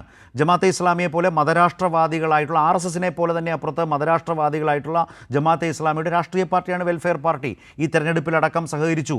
അത് അക്നോളജ് ചെയ്താണ് തെരഞ്ഞെടുപ്പിന് ശേഷം പ്രതിപക്ഷ നേതാവ് അടക്കം സംസാരിച്ചിട്ടുള്ളത്. അപ്പോൾ അതിൻ്റെ അപകടത്തെ രാഷ്ട്രീയമായി ചൂണ്ടിക്കാട്ടുമ്പോൾ അത് മുസ്ലിം സമുദായത്തിനെതിരാണ് എന്ന് പറയുന്ന ഒരു പ്രചാരണത്തിലേക്ക് പോകുന്നത് തന്നെ ഒരു വർഗീയവാദികളുടെ, ആ ലക്ഷണമൊത്ത വർഗീയവാദികളുടെ പ്രചാരണത്തെ കോൺഗ്രസിനെ പോലെ രാഷ്ട്രീയ പാർട്ടി ഏറ്റെടുക്കുകയല്ലേ? മുസ്ലിം ലീഗും ആ രീതിയിലൊരു പ്രചാരണം നടത്തുകയല്ലേ? അത് എത്ര കാലം ആ പ്രചാരണം നിങ്ങൾക്ക് അല്ലെങ്കിൽ കോൺഗ്രസിന് മുന്നോട്ട് കൊണ്ടുപോകാൻ കഴിയും? കാരണം കേരളത്തിലെ ഈ സംഘ്പരിവാറിനെ പ്രതിരോധിച്ചതിലെ ഇടതുപക്ഷത്തിൻ്റെ അനിഷേധ്യമായ സ്ഥാനത്തെക്കുറിച്ച് അറിയുന്നവരാണ് ഓരോ മലയാളിയും. അതുകൊണ്ട് തന്നെ താരതമ്യങ്ങളുണ്ടാകില്ലേ? ഇപ്പോൾ ശ്രീ AK ആൻ്റണി മുഖ്യമന്ത്രിയായിരിക്കുന്ന സമയത്ത് നടത്തിയൊരു ശക്തമായ പരാമർശമുണ്ടല്ലോ, ഭരണാധികാരി എന്ന നിലയിൽ അദ്ദേഹം നേരിട്ട സംഘർഷങ്ങളിൽ നിന്നും പറഞ്ഞതാണ്. അത് കണ്ടുകൊണ്ട് ഞാൻ ശ്രീ റജിയിലേക്ക് വരാം. ശ്രീ റജി, അത് കണ്ടുകൊണ്ട് പറയേണ്ടതായി വരും. AK ആൻ്റണി ഉന്നയിച്ച മുസ്ലിം ന്യൂനപക്ഷത്തെ സംബന്ധിച്ച മുഖ്യമന്ത്രിയായിരിക്കെ AK ആൻ്റണി പറഞ്ഞൊരു ഗൗരവമായ പരാമർശമുണ്ടല്ലോ, കാണാം. സംഘടിത ശക്തി ഉണ്ടെന്നതിൻ്റെ പേരിൽ ഗവൺമെൻറ്റിനെ കൊണ്ട് എന്തും ചെയ്യിച്ചു കളയാം എന്നൊരു നിലപാട് ന്യൂനപക്ഷങ്ങൾക്കും ശരിയല്ലെന്നാണ് എൻ്റെ വ്യക്തിപരമായ അഭിപ്രായം. കേരളത്തിൽ രാഷ്ട്രീയ രംഗത്തും ഭരണരംഗത്തും കേരള സമൂഹത്തിലും കൂടുതൽ സ്വാധീനം ചെലുത്തുന്നത് ന്യൂനപക്ഷങ്ങളാണ്. ആ സത്യം കാണുന്നിടത്താണ് ഞാൻ. അതുകൊണ്ടാണ് ഞാൻ ന്യൂനപക്ഷങ്ങളോട് കുറച്ചുകൂടെ സംയമനം പാലിക്കണം, ന്യൂനപക്ഷ നേതാക്കന്മാർ കുറച്ചുകൂടെ യാഥാർത്ഥ്യബോധം കാണിക്കണം, കുറച്ചുകൂടെ സംയമനം കാണിക്കണമെന്ന് പറയുന്നത്. അതിനെ സോഫ്റ്റ് ഇൻ തോന്നുന്നു ഒക്കെ പറഞ്ഞ് ആക്ഷേപിച്ചാൽ പറഞ്ഞാൽ ഞാൻ സത്യം പറയുള്ളൂ, പറയാൻ മിണ്ടാതിരിക്കാൻ വേണമെങ്കിൽ. ശ്രീ റജി, ആരും ആന്റണിയെ വർഗീയവാദി എന്ന് ആരും ചാപ്പകുത്തിയില്ലല്ലോ. അദ്ദേഹം പറഞ്ഞത് കേട്ടില്ലേ? അദ്ദേഹവും ആ കാലത്ത് അദ്ദേഹത്തിൻ്റെ കാഴ്ചപ്പാടുകൾ അവതരിപ്പിച്ചതല്ലേ. അന്ന് മുസ്ലിം സമുദായത്തിനെതിരായിട്ടുള്ള ഒരു വലിയ പരാമർശം എന്ന നിലയിൽ അദ്ദേഹത്തെ വർഗീയവാദി എന്ന് വിളിക്കുന്ന നിലയിലേക്ക് ഒരു അന്തരീക്ഷം രൂപപ്പെട്ടിരുന്നോ? ഇല്ലല്ലോ. ഒരു വർഗീയവാദിയുടെയും പ്രചരണം ഏറ്റെടുത്ത് നടത്തേണ്ട ഉത്തരവാദിത്തമോ ചുമതലയോ കോൺഗ്രസ് എന്ന മഹാപ്രസ്ഥാനത്തിനുണ്ടെന്ന് ഞാൻ വിശ്വസിക്കുന്നില്ല. കോൺഗ്രസ് എന്ന ആ പ്രസ്ഥാനത്തിൽ ജനങ്ങൾ, ഇന്ത്യയിലെ വലിയൊരു വിഭാഗം ജനങ്ങൾ വിശ്വാസം അർപ്പിക്കുന്നതിൻ്റെ ഏറ്റവും പ്രധാനപ്പെട്ട കാരണം എന്താണ്? അത് ഉയർത്തിപ്പിടിക്കുന്ന മതേതരത്വ ചിന്തകളാണ്. അതായത് കലർപ്പില്ലാത്ത, വെള്ളം ചേർക്കാത്ത മതേതര ചിന്താഗതി, സെക്കുലറിസം. ഇന്ത്യ മഹാരാജ്യത്തിൻ്റെ നിലനിൽപ്പിനായി, ഈ ബഹുസ്വരതയുടെ നിലനിൽപ്പിനായി നമ്മുടെ സ്വാതന്ത്ര്യം നേടിത്തന്ന പാർട്ടിയാണെന്ന് അങ്ങ് ഓർക്കണം. ഇന്ത്യയുടെ വൈവിധ്യത്തെ നിലനിർത്തിക്കൊണ്ട് എല്ലാ വിഭാഗം ജനങ്ങൾക്കും വേണ്ടി പ്രവർത്തിക്കുന്ന, ഒരു തരത്തിലുള്ള ജാതി മത വർണ്ണ വ്യത്യാസമില്ലാതെ എല്ലാ മതസ്ഥരെയും ഒരേ രീതിയിൽ കാണുന്ന, ഒരു മതത്തോടും പ്രത്യേക താല്പര്യമില്ലാതെ, ഒരു മതത്തെയും അകറ്റാതെ നിൽക്കുന്ന ഒരു മഹാപ്രസ്ഥാനമാണ് ഇൻ്റർനാഷണൽ കോൺഗ്രസ്. അതുകൊണ്ടാണ് ഈ കഴിഞ്ഞ തെരഞ്ഞെടുപ്പിൽ 11 കോടി ആളുകൾ ഇൻ്റർനാഷണൽ കോൺഗ്രസിൻ്റെ പ്രതിനിധികൾക്ക് വോട്ട് നൽകുകയും ലോകസഭയിൽ മുഖ്യ പ്രതിപക്ഷമായി കോൺഗ്രസ് പാർട്ടി നിലനിൽക്കുകയും ചെയ്യുന്നത്. അപ്പോൾ ഇവിടെ നമ്മൾ മനസ്സിലാക്കേണ്ടത്, കേരളത്തിലെ ജമാഅത്തെ ഇസ്ലാമിയെക്കുറിച്ച് ബഹുമാനായ സജീഷ് അദ്ദേഹം ഇവിടെ സൂചിപ്പിക്കുകയുണ്ടായി. കഴിഞ്ഞ 36 വർഷം അവരുടെ വോട്ട് വാങ്ങി വിജയിച്ച ഒരു പാർട്ടിയാണ് CPM. അത് നമ്മൾ മറക്കരുത്. ഇപ്പോൾ ഏത് സാഹചര്യത്തിലാണ് കോൺഗ്രസ്സിന് ആ ജമാഅത്തെ ഇസ്ലാമിയുടെ പൊളിറ്റിക്കൽ വിഭാഗമായ വെൽഫെയർ പാർട്ടി വോട്ട് നൽകാം എന്ന് പറയുമ്പോൾ, അതായത് മുന്നണിയുടെ ഭാഗമല്ല അവർ, ജനാധിപത്യത്തിൽ മതേതരത്വത്തിൻ്റെ വെള്ളം ചേർക്കാത്ത മതേതരത്വത്തിൽ വിശ്വസിക്കുന്ന കോൺഗ്രസ് പ്രസ്ഥാനത്തിനോടൊപ്പം 2019 ശേഷം ചേർന്ന് ഒരു സംശയമുണ്ട് അവിടെ. വെള്ളം ചേർക്കാത്ത മതേതരത്വമാണ് കോൺഗ്രസിൻ്റേതെന്ന് പറയുമ്പോൾ ആ കോൺഗ്രസിൻ്റെ പ്രസ്ഥാനമായിട്ടുള്ള ഭാഗമായിട്ടുള്ള പ്രതിപക്ഷ നേതാവ് എന്താണ് പറഞ്ഞത്? ജമാഅത്തെ ഇസ്ലാമി മതരാഷ്ട്രവാദം ഉപേക്ഷിച്ചു എന്ന് പറഞ്ഞത് നമ്മളെല്ലാം കേട്ടതല്ലേ? തർക്കിക്കാൻ റജിക്കും കഴിയില്ല. റജിയും കേട്ടതാണ്, നമ്മളെല്ലാവരും കേട്ടതാണ്. അതേ ജമാഅത്തെ ഇസ്ലാമിയുടെ സൈദ്ധാന്തികനായിട്ടുള്ള ഷെയ്ഖ് മുഹമ്മദ് കാരക്കുന്ന് പറഞ്ഞത് എന്താണ്? ഇസ്ലാമിക റിപ്പബ്ലിക്കിനെ തള്ളിപ്പറയരുതേ, ഇസ്ലാമിക റിപ്പബ്ലിക്കിനെ തള്ളിപ്പറയരുതേ എന്നതാ ഇപ്പോഴും പറയുകയാണ്. അവരുടെ രാഷ്ട്രീയ മുഖം നിങ്ങൾക്കൊപ്പം സഹകരിക്കുന്ന ഒരു കാലത്തും അത് കൃത്യമായി അവർ ആ നിലപാടിൽ തന്നെ നിൽക്കുകയാണ്. എന്താ സംശയം? എന്നിട്ടും ആ നിലയിൽ വെള്ളപൂശിയത് പ്രതിപക്ഷ നേതാവാണ്. AK ആൻ്റണി മുമ്പ് പറഞ്ഞതുപോലെ ന്യൂനപക്ഷങ്ങൾ സംഘടിതരായി നിന്ന് കാര്യങ്ങൾ പിടിച്ചു വാങ്ങുന്നു എന്ന നിലയിൽ അദ്ദേഹം പറഞ്ഞത് അവിടുത്തെ മതപരമായ കാര്യങ്ങളെക്കുറിച്ചല്ലല്ലോ, അതിൻ്റെ നേതൃത്വത്തെക്കുറിച്ചല്ലേ? വ്യക്തമല്ലേ ആരെക്കുറിച്ചാണെന്ന്? പക്ഷേ എന്നിട്ടും അദ്ദേഹത്തെ ആരെങ്കിലും നിങ്ങളിപ്പോൾ ചെയ്യുന്നത് പോലെ വർഗീയവാദി എന്ന് വിളിക്കാനോ അദ്ദേഹത്തെ ന്യൂനപക്ഷ വേറൊരു തരത്തിൽ അദ്ദേഹത്തെ ചാപ്പകുത്തി ആക്രമിക്കാനോ തുനിഞ്ഞിട്ടില്ല. ആ പ്രചാരണമാണ് ഇന്നിപ്പോൾ നിങ്ങൾ പറയുന്ന ഈ പറഞ്ഞ കലർപ്പില്ലാത്ത മതേതരത്വം പറയുന്ന കോൺഗ്രസ് കേരളത്തിൽ ഇപ്പോൾ നടത്തിക്കൊണ്ടിരിക്കുന്നത്. നോക്കൂ, ആ സാഹചര്യത്തിൽ അത്തരത്തിൽ മത സാമുദായിക സംഘടനകളോട് തൻ്റെ ഇടത്തോടെ ആർജവത്തോടെ പറയാൻ അദ്ദേഹത്തിന് കഴിഞ്ഞു എന്നുള്ളതാണ് AK ആൻ്റണിയുടെ മഹത്വം. അത് നമ്മൾ മനസ്സിലാക്കണം. അതെന്താണ് ആ അത്രയ്ക്ക് ആർജവത്വത്തോടെ മതേതരത്വവും മഹത്വവും അല്ലേ? മറ്റുള്ളവർ പറഞ്ഞാൽ ഉടൻ തന്നെ മുസ്ലിം സമുദായത്തിന് എതിരാണെന്നുള്ള ചാപ്പകുത്തലും. എന്ത് രീതിയാണ്? മതേതരത്വത്തെ കലർപ്പില്ലാതെ ഉയർത്തിപ്പിടിക്കുവാൻ കോൺഗ്രസ് പ്രസ്ഥാനത്തിന് കഴിയുന്നു എന്നുള്ളത് കൊണ്ടാണ് എല്ലാ മതങ്ങളോടും സമദൂരം, എല്ലാ മതങ്ങളെയും ഒരേ രീതിയിൽ പരിഗണിക്കുക എന്നുള്ള സമീപനത്തിൽ പ്രസ്ഥാനം വന്നത്. ഇവിടെ വെൽഫെയർ പാർട്ടിയെക്കുറിച്ച് അങ്ങ് പറഞ്ഞു. ഇവിടെ ഈ ജമാഅത്തെ ഇസ്ലാമി എന്ന ഒരു എന്താണ് മതരാഷ്ട്രവാദ സങ്കല്പം ഉന്നയിച്ച് കൊണ്ടുവരുന്ന ഒരു പാർട്ടിയുമായിട്ട് അല്ല UDFൻ്റെ ബന്ധം എന്ന് അങ്ങ് മനസ്സിലാക്കണം. അവർ വോട്ട് നൽകാമെന്ന് പറയുന്നത് പൊളിറ്റിക്കൽ വിഭാഗമാണ്. ആ പൊളിറ്റിക്കൽ വിഭാഗമാണ് വെൽഫെയർ പാർട്ടി. 2011 രാഷ്ട്രീയ പാർട്ടിയല്ലല്ലോ. അല്ല, RSS രാഷ്ട്രീയ പാർട്ടിയല്ല. BJP രാഷ്ട്രീയ പാർട്ടിയാണ്. RSSും BJP തമ്മിലുള്ള ബന്ധം എന്താണ്? RSSന്റെ പൊളിറ്റിക്കൽ വിഭാഗമാണ് BJP എന്ന് ആണ്, അതിൽ തർക്കമില്ല. ജമാഅത്തെ ഇസ്ലാമിയുടെ പൊളിറ്റിക്കൽ വിഭാഗമാണ് വെൽഫെയർ പാർട്ടി. അതെ, അതാണ് അവരുടെ യാഥാർത്ഥ്യം പൊളിറ്റിക്കൽ. പക്ഷെ ഒരു കാര്യം നമ്മൾ ഈ BJPയുടേതായാലും വെൽഫെയർ പാർട്ടി ആയാലും നമ്മൾ പരിഗണിക്കുമ്പോൾ നമ്മൾ ഒരു കാര്യം മനസ്സിലാക്കണം. ഇവരെ രണ്ടുപേരും ഇന്ത്യയിൽ രജിസ്റ്റർ ചെയ്യപ്പെട്ടിട്ടുള്ള പൊളിറ്റിക്കൽ പാർട്ടിയാണ്. ഇന്ത്യയിൽ ഒരു പൊളിറ്റിക്കൽ പാർട്ടി രജിസ്റ്റർ ചെയ്യണമെങ്കിൽ അവർ നമ്മുടെ ഭരണഘടനയോട് അങ്ങേയറ്റത്തെ വിശ്വസ്തതയും കൂറും പുലർത്തണം. ഇന്ത്യയുടെ ഐക്യത്തെയും അഖണ്ഡതയും കാത്തുസൂക്ഷിക്കാമെന്ന് പ്രതിജ്ഞ ചെയ്യണം. മൂന്നാമതായിട്ട് പറയുന്നത് എന്താണെന്നറിയാമോ? ഒരു മതവിഭാഗത്തിൻ്റെയും താല്പര്യങ്ങൾ സംരക്ഷിച്ചുകൊണ്ടോ അല്ലെങ്കിൽ അത്തരത്തിൽ മതവിഭാഗത്തെ മുന്നിൽ നിർത്തിക്കൊണ്ട് അല്ലെങ്കിൽ സംജ്ഞകൾ ഉപയോഗപ്പെടുത്തിക്കൊണ്ട് വോട്ട് സമാഹരിക്കാൻ പാടില്ല. അതായത് മതപരമായിട്ടുള്ള മുസ്ലിം ലീഗ് അതല്ലേ ഇവിടെ ചെയ്യുന്നത്? ഒരു തികഞ്ഞ സമുദായ പാർട്ടിയായ മുസ്ലിം ലീഗ് ഒരു വലിയ വർഗീയ പാർട്ടിയിലേക്ക് അതിൻ്റെ നേതൃത്വം മാറിയിരിക്കുന്നു. ഈ തെരഞ്ഞെടുപ്പിലടക്കം കൃത്യം മതം പറഞ്ഞ് വോട്ട് ചോദിക്കുന്ന നേതാക്കളടക്കം സംസാരിക്കുന്നതിൻ്റെ വീഡിയോ ഒക്കെ എന്തുമാത്രം വന്നു. മതം പറഞ്ഞ് വോട്ട് ചോദിച്ചാൽ അപ്പോൾ തന്നെ ആർക്ക് വേണമെങ്കിലും കേസിന് പോകാമെന്നുള്ളത് നമുക്കറിയാമല്ലോ. ഇന്ത്യൻ ഭരണഘടന കേസിന് പോകാം എന്നുള്ളത് മാത്രമല്ല, രാഷ്ട്രീയമായ ചില ധാർമ്മികതയുണ്ട്. ആ കാര്യങ്ങൾ ചോദിക്കുമ്പോൾ കേസിന് പോകൂ, കോടതി പോകും എന്ന് പറയുന്നതല്ലോ. അതാണല്ലേ വ്യത്യാസം. അതല്ല, ഇന്ത്യൻ ഭരണഘടനാ പ്രകാരം മത സംജ്ഞകൾ ഉപയോഗിച്ചോ അല്ലെങ്കിൽ മതപരമായ ഏതെങ്കിലും ഏതെങ്കിലും ഒരു എന്താണ് ഒരു മുദ്രാവാക്യം മുന്നോട്ട് വെച്ചുകൊണ്ട് ഞങ്ങൾക്ക് മതത്തിൻ്റെ അടിസ്ഥാനത്തിൽ വോട്ട് നൽകണമെന്ന് പറയാൻ പാടില്ല. അതായത് രജിസ്റ്റർ ചെയ്യപ്പെട്ടിട്ടുള്ള പൊളിറ്റിക്കൽ പാർട്ടിക്ക് സാധിക്കില്ല. അങ്ങനെ വരുമ്പോൾ നമ്മുടെ രാഷ്ട്രീയ പ്രവർത്തനത്തിൽ നമ്മുടെ ഭരണത്തിൽ പങ്കാളിത്തം നേടുവാൻ വേണ്ടി ഈ ജനാധിപത്യ രാജ്യത്ത് ഇലക്ഷനിൽ മത്സരിക്കുവാൻ ഒരു വെൽഫെയർ പാർട്ടി എന്ന് 2011 രൂപീകൃതമായ പാർട്ടിക്ക് സാധിക്കും. ആ പാർട്ടി ഒരു തരത്തിലുള്ള റജി അത്ര ലാഘവത്തോടെ കാണണ്ട. നിങ്ങൾ പറയുന്ന ഇതേ മുസ്ലിം ലീഗിൻ്റെ യൂത്ത് ലീഗിൻ്റെ ഒരു നേതാവ് കാസർഗോട്ട് ഇപ്പോൾ ഏറ്റവും അധികം ചർച്ച ചെയ്യുന്ന കാസർഗോഡ്, ഞാൻ സജീഷിലേക്ക് കൂടി റെസ്പോൺസ് എടുത്തിട്ട് ഞാൻ ശ്രീ ജയചന്ദ്രനിലേക്ക് വരാം. ഈ തെരഞ്ഞെടുപ്പ് കാലത്ത് ഒരു യൂത്ത് ലീഗ് നേതാവ് സംസാരിച്ച വീഡിയോ അന്ന് തന്നെ മാധ്യമങ്ങളിൽ വന്നതാണ്. ഒന്ന് കണ്ടു നോക്കൂ. ഇതാണ് നടക്കുന്നത്. നടക്കുന്ന ആളുകളാണ്, 5 വക്ത് നിസ്കരിക്കുന്ന ആളുകളാണ്, നോമ്പ് നോക്കുന്ന ആളുകളാണ്. നമ്മളൊരു സ്ഥാനാർത്ഥിയെ നിർത്തുമ്പോൾ അതെല്ലാം ഉൾക്കൊണ്ടുകൊണ്ട് നമ്മൾ ഇസ്ലാമികമായ എല്ലാ ചര്യകളെയും മുറുകെ പിടിച്ചുകൊണ്ടാണ് ഒരു സ്ഥാനാർത്ഥിയെ നിർത്തുന്നത്. ആ അർത്ഥത്തിൽ നിങ്ങൾ വളരെ ഭാഗ്യവാന്മാരാണ്. ഷാഹിനയെ പോലെ ഒരു യുവതിയെ ഈ വാർഡിനെ സേവിക്കാൻ പറ്റിയത്. ഒരു കാര്യം ഉത്തരവാദിത്തത്തോടു കൂടി പറയാൻ ആഗ്രഹിക്കുകയാണ്. ശ്രീ സജീഷ്, മുസ്ലിം ലീഗ് എന്ന രാഷ്ട്രീയ പാർട്ടിയാണ്. മുസ്ലിം ലീഗ് ഒരു രാഷ്ട്രീയ പാർട്ടിയാണ്. ആ രാഷ്ട്രീയ പാർട്ടി മതത്തെ ദുരുപയോഗിച്ച് ഈ തെരഞ്ഞെടുപ്പ് കാലത്ത് പ്രവർത്തിച്ചതിൻ്റെ ഒരു ചിത്രമാണ്, ഒരു വിവരമാണ്. ഇത് പുതിയതൊന്നുമല്ല. ആ തെരഞ്ഞെടുപ്പ് കാലത്ത് തന്നെ വലിയ വാർത്തയായി വന്നതാണ്. ഇത് ചൂണ്ടിക്കാട്ടുന്നു. അപ്പുറത്ത് ജമാഅത്തെ ഇസ്ലാമിയുമായി ബന്ധപ്പെട്ട പ്രശ്നം ചൂണ്ടിക്കാട്ടുമ്പോഴൊക്കെ കോൺഗ്രസ് സഹയാത്രികനായ ശ്രീ റജി അതിന് കൊടുക്കാൻ ശ്രമിക്കുന്ന ഒരു കോൺഗ്രസ് ഭാഷ്യം താങ്കൾ ശ്രദ്ധിച്ചല്ലോ. താങ്കൾക്കതിൽ അദ്ദേഹത്തിന് മറുപടിയോ വിയോജിപ്പായി കൂട്ടിച്ചേർക്കാനുണ്ടെങ്കിലാകാം. അതിനുശേഷം ഞാൻ ശ്രീ ജയചന്ദ്രനിലേക്ക്, റജിയിലേക്കും അതിനുശേഷം വരാം.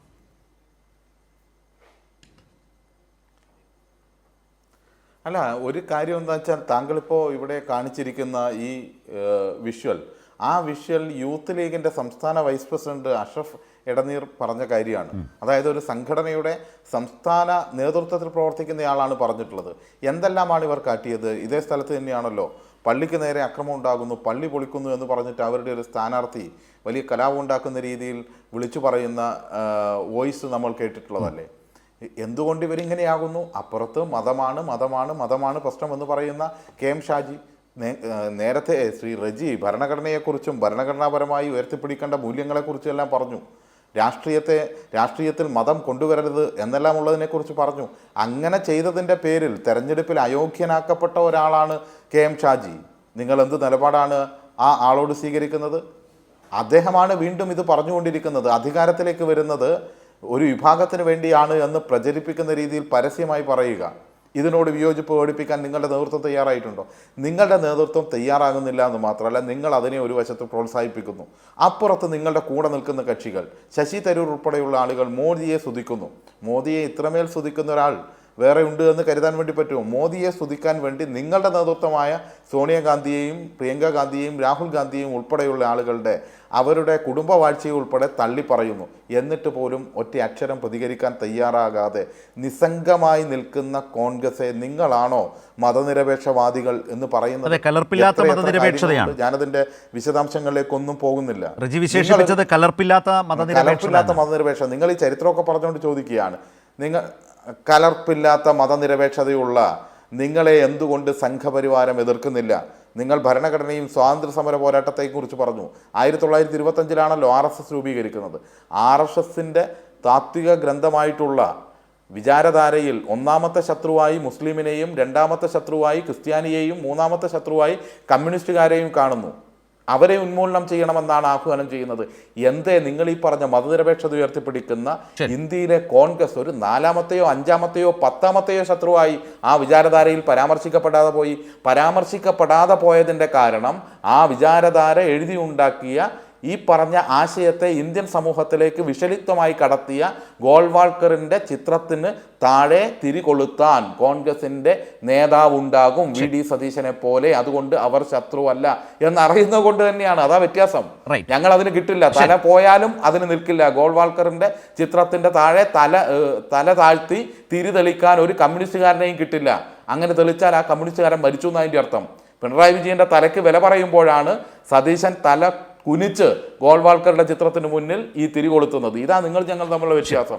നിങ്ങൾ എല്ലാവരുമായും സന്ധി ചെയ്യുകയാണ്.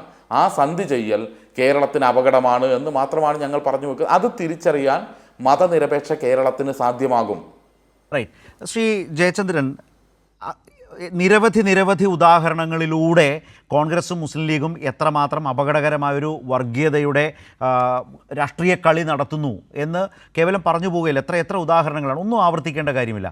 പക്ഷേ അപ്പോഴും മറു ക്യാമ്പിനെ നോക്കി, കേരളത്തിലെ ഇടതുപക്ഷത്തെ നോക്കി അവർ വർഗീയതയുടെ കാർഡ് കളിക്കുന്നു എന്ന് ആക്ഷേപിക്കാൻ, അല്ലെങ്കിൽ ന്യൂനപക്ഷ വിരുദ്ധരാണ്, മുസ്ലിം വിരുദ്ധരാണ് എന്ന് പറയാനും, മതേതരത്വം പറയുന്ന നേതാവാണ് ഇപ്പുറത്ത് വി.ഡി. സതീശനും അല്ലെങ്കിൽ കെ.സി. വേണുഗോപാൽ അടങ്ങുന്ന കോൺഗ്രസ് നേതാക്കൾ എന്നൊരു വലിയ ആഖ്യാനം ഉണ്ടാക്കാൻ കഴിയുന്ന ഒരു തലം, ഒരു അന്തരീക്ഷം കേരളത്തിലുണ്ട്. പക്ഷേ വസ്തുതകൾ തീർത്തും വ്യത്യസ്തമാണ് എന്നുള്ളതാണ് അതിൻ്റെ ഏറ്റവും രസകരമായ വശം. എന്തുകൊണ്ട് കേരളത്തിൽ ഇത്തരമൊരു, എപ്പോഴും പറയുന്ന കാര്യം തന്നെയാണ്, ഒരു ശക്തമായ പ്രിവിലേജ്, അത് മാധ്യമരംഗം നോക്കിയാലും ഒക്കെ അടക്കം ഈ കൂട്ടർക്ക് കേരളത്തിൽ ലഭിക്കുന്നില്ലേ? ഇടതുവിരുദ്ധത എന്നത് തന്നെയല്ലേ ആ പ്രിവിലേജിൻ്റെ ഏറ്റവും പ്രധാനപ്പെട്ട ഘടകം?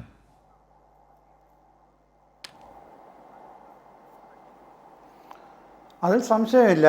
ഞാനൊരു കണക്കിൽ നിന്ന് തുടങ്ങാം ശരത്തെ. ആ കണക്കിത്രേ ഉള്ളൂ.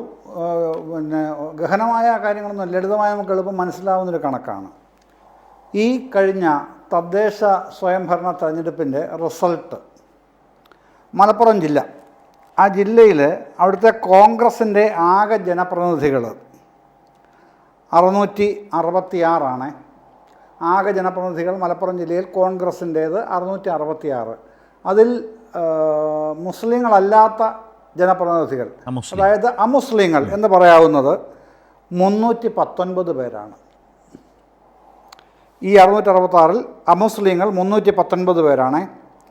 അതേ മലപ്പുറത്ത് മുസ്ലിം ലീഗിനുള്ള ജനപ്രതിനിധികൾ, തദ്ദേശ ഭരണ സ്ഥാപനങ്ങളിൽ മുസ്ലിം ലീഗിൻ്റെ ജനപ്രതിനിധികൾ ഇത്തവണ ജയിച്ചു വന്നത് 1456 മലപ്പുറം ജില്ലയിൽ. അതിലെത്രയാണ് അമുസ്ലിങ്ങൾ? 153. റജിത് കേൾക്കണം കേട്ടോ, 153 മലപ്പുറം ജില്ലയിലെ അമുസ്ലിങ്ങളുടെ എണ്ണം മുസ്ലിം ലീഗിൽ. അവർക്ക് മുസ്ലിം ലീഗ് മാത്രമായിട്ട് നോക്കിയാൽ ആകെ ജനപ്രതിനിധികൾ 1456, അതിൽ അമുസ്ലിങ്ങൾ 153. എങ്ങനെയാണ് ഈ 153 വന്നത് എന്നതും കൂടെ ഒന്ന് പരിശോധനാ വിഷയമാക്കിയാൽ അതിലേറെ വിചിത്രമായ മറ്റൊരു റീസണിങ് നമുക്ക് കിട്ടും അതിൽ നിന്ന്. ഈ 153 പേരെന്ന് പറയുന്നത് SC/ST വിഭാഗത്തിൽപ്പെട്ടവരാണ്. അതാ മുസ്ലിം ലീഗിനെ പ്രതിനിധീകരിച്ച് മത്സരിച്ചവർ. എന്താണ് അതിൻ്റെ അർത്ഥം? പച്ചയ്ക്ക് പറയാം റജി, അതിൻ്റെ അർത്ഥം പറഞ്ഞാൽ അടുത്ത 5 വർഷം കഴിയുമ്പോൾ സ്വാഭാവികമായും ഈ സീറ്റ് റൊട്ടേഷൻ അടിസ്ഥാനത്തിൽ വരുമ്പോൾ ജനറലാവും അല്ലെങ്കിൽ വനിതയാവും, അങ്ങനെ ആവുമല്ലോ. അപ്പോൾ ഇത് മറ്റെവിടെയും പോകരുത്, കൈ തന്നെ ഇരിക്കണം. ആരുടെ? ലീഗിൻ്റെ. അതാണ് താല്പര്യം, നിക്ഷിപ്ത താല്പര്യം അതാണ്. ഇത് പച്ചയ്ക്ക് നമ്മുടെ മുമ്പിലുള്ള യാഥാർത്ഥ്യമാണ് ഞാൻ പറഞ്ഞത്. നിങ്ങൾ എന്താണ് മുമ്പേ റജി പറഞ്ഞൊരു പേരുണ്ടല്ലോ സ്ഥലത്തെ, കലർപ്പില്ലാത്ത മതേതരത്വം. അത് ഈ താങ്കളത് മനസ്സിലെങ്കിലും ചരിത്രം നമ്മൾ സൃഷ്ടിക്കുന്നതല്ലല്ലോ. കോൺഗ്രസിൻ്റെ സമീപകാലത്തെ വലിയൊരു അധപ്പതനത്തിൻ്റെ ചരിത്രം സൃഷ്ടിച്ചു തുടങ്ങിയത് മൗനി ബാബ എന്ന് കുപ്രസിദ്ധി നേടിയ നരസിംഹറാവുവാണ്. ബാബറി മസ്ജിദ് പൊളിഞ്ഞു വീഴുന്നതിന് എല്ലാ മൗനാനുവാദവും കൊടുത്തതിൻ്റെ പേരിലാണ് അദ്ദേഹത്തിന് ആ പേര് തന്നെ വീണ് കിട്ടുന്നത്. എന്നിട്ടാണ് താങ്കൾ പറയുന്നത്, എന്തു പറയുന്നു? കലർപ്പില്ലാത്ത മതേതരത്വം. എത്ര ഈ മഹത്തരമായ ഒരു വക്രീകരണമായി, ഒരു മഹത്തരമായ ഒരു പദത്തിനെ എങ്ങനെ വക്രീകരിക്കാനാണ് കോൺഗ്രസ്സുകാർ നോക്കുന്നതെന്ന് ഇതിനേക്കാളും വലിയ ഉദാഹരണം ചേർത്ത് വെക്കേണ്ടതില്ലാത്തതുകൊണ്ടാണ് ഞാൻ എല്ലാവർക്കും എളുപ്പം മനസ്സിലാകുന്ന കാര്യം എന്നുള്ള നിലയ്ക്ക് ബാബറി മസ്ജിദിൻ്റെ കാര്യം മാത്രം എടുത്തു പറഞ്ഞത്. ചേർത്ത് അത് ഇതൊരു കാര്യം. മറ്റൊരു കാര്യമുള്ളത്, ഏറ്റവും പ്രധാനപ്പെട്ട ഒരു കാര്യമുള്ളത്, ഈ ഭൂരിപക്ഷ വർഗീയതയും ന്യൂനപക്ഷ വർഗീയതയും ഒരെലക്ഷനിൽ സ്പെസിഫിക്കായിട്ട് പറഞ്ഞാൽ ഇക്കഴിഞ്ഞ തദ്ദേശ തെരഞ്ഞെടുപ്പിൽ എങ്ങനെയാണ് അവരുടെ അജണ്ട സെറ്റ് ചെയ്തത് എന്ന് കാണാൻ കഴിയുന്ന രണ്ട് പ്രധാനപ്പെട്ട ഇടങ്ങളായിരുന്നു പിന്നെ കാസർഗോഡ് മുനിസിപ്പാലിറ്റിയും മലപ്പുറം ജില്ലാ പഞ്ചായത്തും. അതിൻ്റെ എണ്ണവും കണക്കുമൊക്കെ എല്ലാവർക്കും ഇപ്പോൾ ഏതാണ്ട് ഹൃദയസ്ഥമാണെന്നുള്ളതുകൊണ്ട് ഞാൻ അതിലേക്ക് വരുന്നില്ല. അപ്പോൾ അത് ഈ കാസർഗോഡ് എന്ന് പറഞ്ഞാൽ സ്വാഭാവികമായും ഹൈന്ദവ ഭൂരിപക്ഷമുള്ള ജില്ലയാണ്. ഏതാണ്ട് അതിനൊപ്പം തന്നെ വരും മുസ്ലിം ജനസംഖ്യയെങ്കിലും ഭൂരിപക്ഷം നോക്കുമ്പോൾ ഹൈന്ദവ ഭൂരിപക്ഷമുള്ള ജില്ലയാണ്. അതേസമയം മലപ്പുറം ജില്ലയെന്ന് പറഞ്ഞാൽ വലിയ തോതിൽ മുസ്ലിം ഭൂരിപക്ഷമുള്ള ജില്ലയാണ്.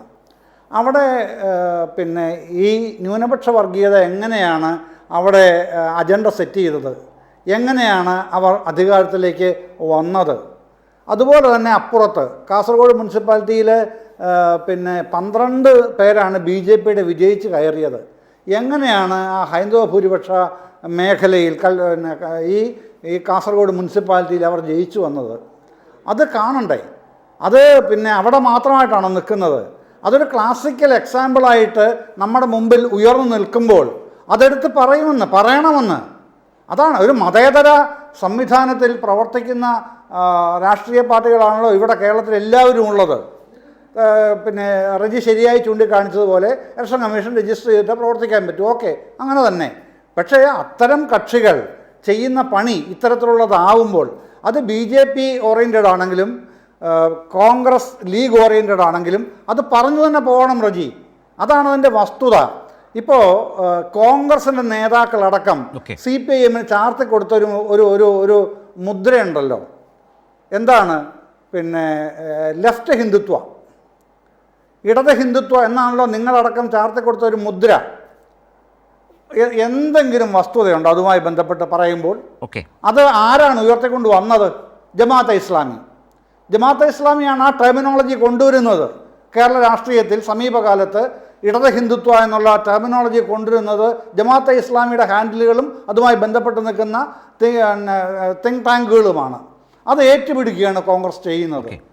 സ്വാഭാവികമായും എന്താണ് ജമാഅത്തെ ഇസ്ലാമി കേരളത്തിൽ പൊതുരാഷ്ട്രീയ മണ്ഡലത്തിൽ ഇലക്ഷൻ കാലത്ത് വിശേഷിച്ചും ചെയ്തുകൊണ്ടിരിക്കുന്നത് എന്നുള്ള നിശിതമായി തന്നെ വിമർശിക്കപ്പെടുന്നേ. ഇന്നല്ല നാളെയും നിസ്സംശയം പറയാം, വിമർശിക്കപ്പെടുക തന്നെ വേണം. അവരുടെ അജണ്ട എന്താണെന്നുള്ളത് പൊതുജനം മനസ്സിലാക്കണം, കേരളീയ പൊതുസമൂഹം മനസ്സിലാക്കണം. ശ്രീ ജയചന്ദ്രൻ, ആ വിമർശനം അതല്ലേ, അതില്ലാതെ പോയാൽ നമ്മൾ തീർച്ചയായും കേരളം പോലൊരു പൊതുസമൂഹം, പൊതുമണ്ഡലം വർഗീയവാദികൾക്ക് കൂടുതൽ അല്ല, അങ്ങനെ വന്നാൽ വിമർശിക്കാതെ മുന്നോട്ട് പോയാൽ വർഗീയവാദികൾക്ക് കേരളം കൂടുതൽ വിധേയപ്പെടുകയുള്ളൂ. അതുകൊണ്ട് തന്നെ ഈ അപകടങ്ങൾ ചൂണ്ടിക്കാട്ടേണ്ടത് തന്നെയാണ്, യാതൊരു സംശയമില്ല ശ്രീ ജയചന്ദ്രൻ പറഞ്ഞതുപോലെ. അതെ, റൈറ്റ്. ഞാൻ ശ്രീ റജി ഇതിലൊരു പ്രധാനപ്പെട്ട കാര്യം, ഈ വലതു വർഗീയത എന്നുള്ളത് വളരെ പ്രകടമായി തന്നെ നിൽക്കുന്ന ഒരു യാഥാർത്ഥ്യമുണ്ട് കേരളത്തിൽ. ഇപ്പോൾ ഒരു ഉദാഹരണമാണ് ആ യൂത്ത് ലീഗ് നേതാവിൻ്റെ പ്രസംഗം. അതായത് മുസ്ലിം വോട്ടർമാരെ അവർ നിലനിർത്തുന്ന സ്ഥാനാർത്ഥിയുടെ വിശ്വാസവുമായി ബന്ധപ്പെട്ട മികവുകളെക്കുറിച്ച് പറഞ്ഞുകൊണ്ടാണ് വോട്ട് അഭ്യർത്ഥിക്കുന്നത്. അത് ഒരു ഭാഗത്ത്. നേരത്തെ താങ്കൾ മുസ്ലിം ലീഗിൻ്റെ നേതൃത്വത്തിൽ നടന്നു വരുന്ന ന്യൂനപക്ഷ നേതൃത്വം, സംഘടിതരായ ന്യൂനപക്ഷ നേതൃത്വം എന്ന് AK ആൻ്റണി അവരെ വിമർശിച്ചപ്പോൾ, മുസ്ലിം ലീഗിനെ വിമർശിച്ചപ്പോൾ അത് രാഷ്ട്രീയമായ തൻ്റെ ഇടമെന്നോ എന്തോ മറ്റുമാണ് താങ്കൾ പറഞ്ഞത്. അതേ മുസ്ലിം ലീഗിനെയാണ് കൂടുതൽ വർഗീയമായി മാറുന്ന മുസ്ലിം ലീഗ് നേതൃത്വത്തെക്കുറിച്ച് ഇപ്പോൾ വിമർശിക്കുമ്പോൾ ആ വിമർശിക്കുന്നവരെ നിങ്ങൾ വർഗീയവാദികളായി ചിത്രീകരിക്കുന്നു, ന്യൂനപക്ഷ വിരുദ്ധരായി ചിത്രീകരിക്കുന്നു. ഇതാണ് ഇതിലെ ഒരു വളരെ മോശപ്പെട്ട, ഒട്ടും ശരിയല്ലാത്ത രാഷ്ട്രീയ കളി. അതാണ് വലതു വർഗീയത എന്ന് പറഞ്ഞത്. യൂത്ത് ലീഗിൻ്റെ നിലപാട് അതൊരു ഉദാഹരണം, ഒരു സാമ്പിളാണ്. എത്രയോ സാമ്പിൾ വേണം. SIR-മായി ബന്ധപ്പെട്ട് വീടുകളിൽ പോയി, ഇതേ കാസർഗോഡ് നഗരസഭയിൽ വീടുകളിൽ പോയി നിന്ന് സംസാരിക്കുന്ന മുസ്ലിം ലീഗ് പ്രവർത്തകർ പറയുന്നതിൻ്റെ വീഡിയോ ഒക്കെ പ്രചരിക്കുകയാണ് റജി. അതിലെന്താണ് അവർ പറയുന്നത്? നമ്മൾക്ക് ക്ഷേമ പെൻഷൻ തരുന്നുണ്ട്, അല്ലെന്നുണ്ടെങ്കിൽ നമുക്കെന്താണ് ക്ഷേമ പെൻഷൻ തരുന്നു, വീട് തരുന്നു, എല്ലാം തരുന്നു. പക്ഷേ നമ്മളെക്കൊണ്ട് ഫോമിൽ ഒപ്പിടിച്ച് ഇവിടെ നിന്ന് പറഞ്ഞയക്കുന്നു ഇവിടുത്തെ സർക്കാർ അല്ലെങ്കിൽ ഇവിടുത്തെ മുഖ്യമന്ത്രി എന്ന് പറയുന്നത് പ്രചാരണത്തിലേക്ക് മാറി കേരളം. ഇതാണ് ഈ പറഞ്ഞത്. ഇത് അപകടകരമായ വലതു വർഗീയതയുടെ അടയാളങ്ങളാണ്. KM ഷാജി, ഒന്ന് കേൾക്ക്.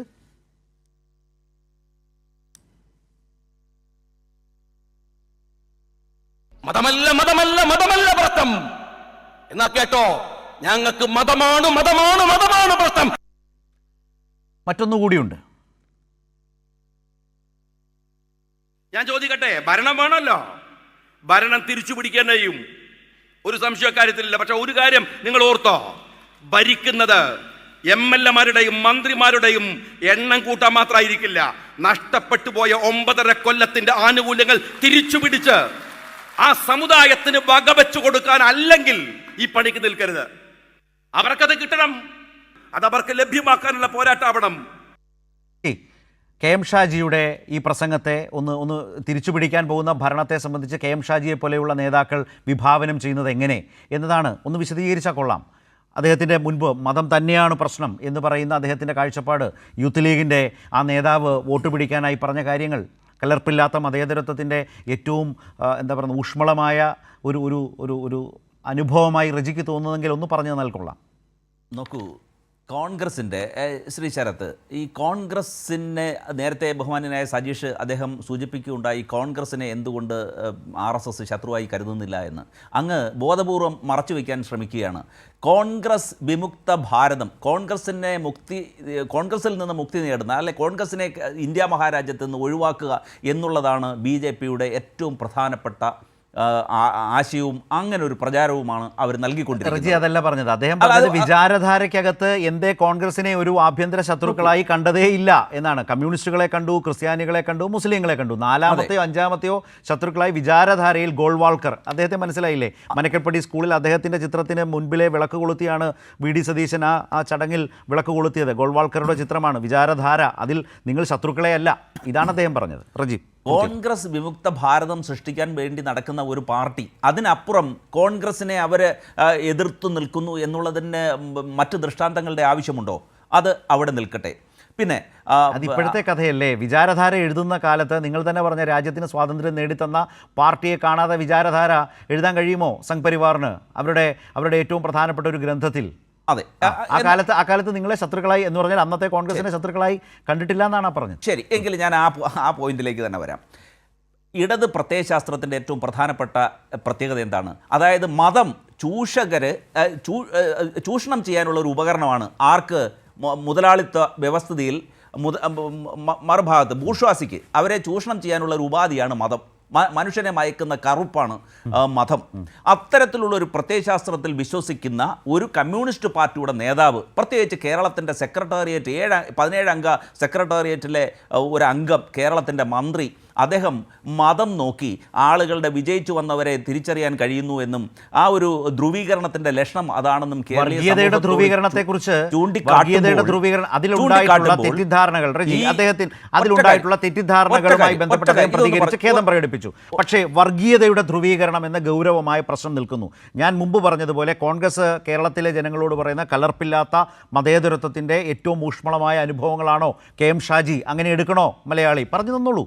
ഒന്ന്, അതുപോലെ തന്നെ ആ യൂത്ത് ലീഗ് നേതാക്കൾ അടക്കം ലീഗിൻ്റെ തെരഞ്ഞെടുപ്പ് വോട്ടുപിടുത്തത്തിൻ്റെ ആ പാറ്റേൺ, ഇതൊക്കെയാണോ കലർപ്പില്ലാത്ത മതേതരത്വം? അല്ല, അതിൻ്റെ ഒറ്റ പോയിന്റാണ് അതിൽ പറയാനുള്ളത്. KM ഷാജി ഒരു ഭരണഘടനാദത്തമായിട്ടുള്ള ഒരു സ്ഥാനത്തല്ല ഇപ്പോൾ ഇരിക്കുന്നത്. അത് സംബന്ധിച്ച് വിശദീകരണം അദ്ദേഹത്തിനോട് നേരിട്ട് മാധ്യമപ്രവർത്തകർ UDF-ന്റെ ഭാഗമാണ്.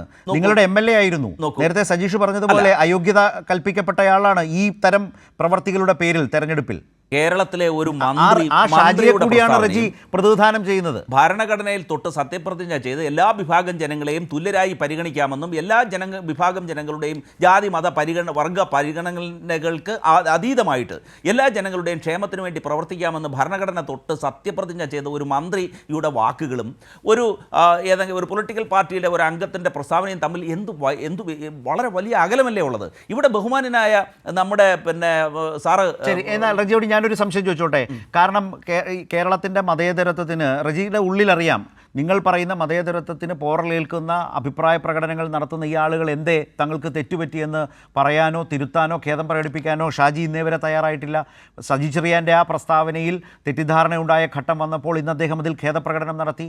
VD സതീശൻ്റെ ആ ചിത്രം വലിയ തോതിൽ ചർച്ച ചെയ്യപ്പെട്ടു, വിമർശിക്കപ്പെട്ടു. ഗോൾവാൾക്കറുടെ ചിത്രത്തിന് മുന്നിൽ വിളക്ക് കൊളുത്തുന്നു. 4-5 തവണ മാധ്യമപ്രവർത്തകർ ചോദിച്ചാൽ ആ ചോദ്യം കേൾക്കാത്ത മട്ടിൽ അദ്ദേഹം നിൽക്കും. അദ്ദേഹം ഇന്നേ വരെ എനിക്ക് ഒരു തെറ്റുപറ്റി എന്ന് പറയാനോ അതിൽ ഖേദിക്കാനോ ഒരു പ്രസ്താവന ആ നിലയിൽ നടത്താനോ VD സതീശൻ തയ്യാറായിട്ടുണ്ടോ? അദ്ദേഹം എത്രയോ തവണ അതിന് മറുപടി നൽകി. ഖേദം പ്രകടിപ്പിച്ചിട്ടുണ്ടോ? ഒരു തെറ്റുപറ്റി, അത് ശ്രദ്ധിക്കേണ്ടതായിരുന്നു എന്ന് റജി ഒന്ന് പറഞ്ഞതാ. ഞാൻ കേട്ടിട്ടില്ല. റജി പറഞ്ഞാൽ മതി, എനിക്ക് വിശ്വാസമാണ്. വി ഡി സതീശൻ, ബഹുമാനനായ കേരളത്തിന്റെ പ്രതിപക്ഷ നേതാവ് വി ഡി സതീശൻ എത്രയോ അവസരങ്ങളിൽ ഈ കഴിഞ്ഞ ദിവസം തന്നെ പോലും അദ്ദേഹം അത് സംബന്ധിച്ച് പൊതുസമൂഹത്തിന് പറഞ്ഞത്. ഇപ്പൊ അങ്ങേക്ക് അത് റജി പറഞ്ഞാൽ മതി. എന്താണ് അദ്ദേഹം പറഞ്ഞെന്താ? അദ്ദേഹം ഒരു ബുക്കിന്റെ രണ്ടാമത്തെ റിലീസ് നടത്തുന്നു. ആദ്യത്തെ സ്ക്രീനുണ്ടല്ലോ അല്ലേ, ഒന്ന് കണ്ടോളൂ. ആ ബുക്ക് റിലീസ്, അത് വേറെ പരിപാടിയാണ്. അത് ആരെക്കുറിച്ചുള്ള, വിവേകാനന്ദനെ കുറിച്ചുള്ള ഒരു ബുക്കായിരുന്നു. അതിന്റെ ആദ്യത്തെ റിലീസ് നടത്തിയത് ബഹുമാനായ സഖാവ് വി എസ് അച്യുതാനന്ദനായിരുന്നു. ശരി, നോക്കൂ.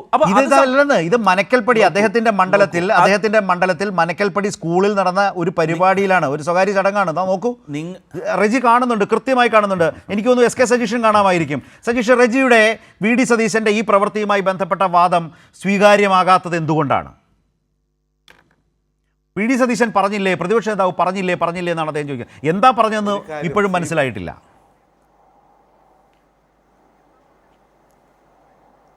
ശ്രീ വി ഡി സതീശൻ പറയുന്നതിനെ ന്യായീകരിക്കാൻ ശ്രീ റജിക്കല്ല, ഒരു കോൺഗ്രസിൻ്റെ നേതാവിനും പറ്റില്ല. കാരണം അദ്ദേഹം തരം പോലെ നുണ പറഞ്ഞുകൊണ്ടിരിക്കുന്ന കേരളത്തിലെ ഒരു രാഷ്ട്രീയ നേതാവായി മാറിയിരിക്കുന്നു. ഇപ്പം ശ്രീ വിവേകാനന്ദൻ്റെ ബന്ധപ്പെട്ട ഒരു പുസ്തകം പ്രകാശനം ചെയ്യാനല്ല, അദ്ദേഹത്തിൻ്റെ മണ്ഡലത്തിൽ നടക്കുന്ന RSS പരിപാടിയിൽ ഗോൾവാൾക്കറിൻ്റെ ജന്മദിനവുമായി ബന്ധപ്പെട്ട പരിപാടിയിൽ പങ്കെടുക്കാനാണ് പോയത് എന്ന് വ്യക്തമാണ് എന്നുള്ളത് ഒരു വസ്തുതയാണ്. അതിനെ പിന്നെ കുറേ ആളുകളെ തെറ്റിദ്ധരിപ്പിക്കാൻ വേണ്ടി വീണ്ടും ആവർത്തിച്ചുകൊണ്ടിരിക്കുന്നതിൽ വലിയ കാര്യമൊന്നുണ്ടെന്ന് എനിക്ക് തോന്നുന്നില്ല.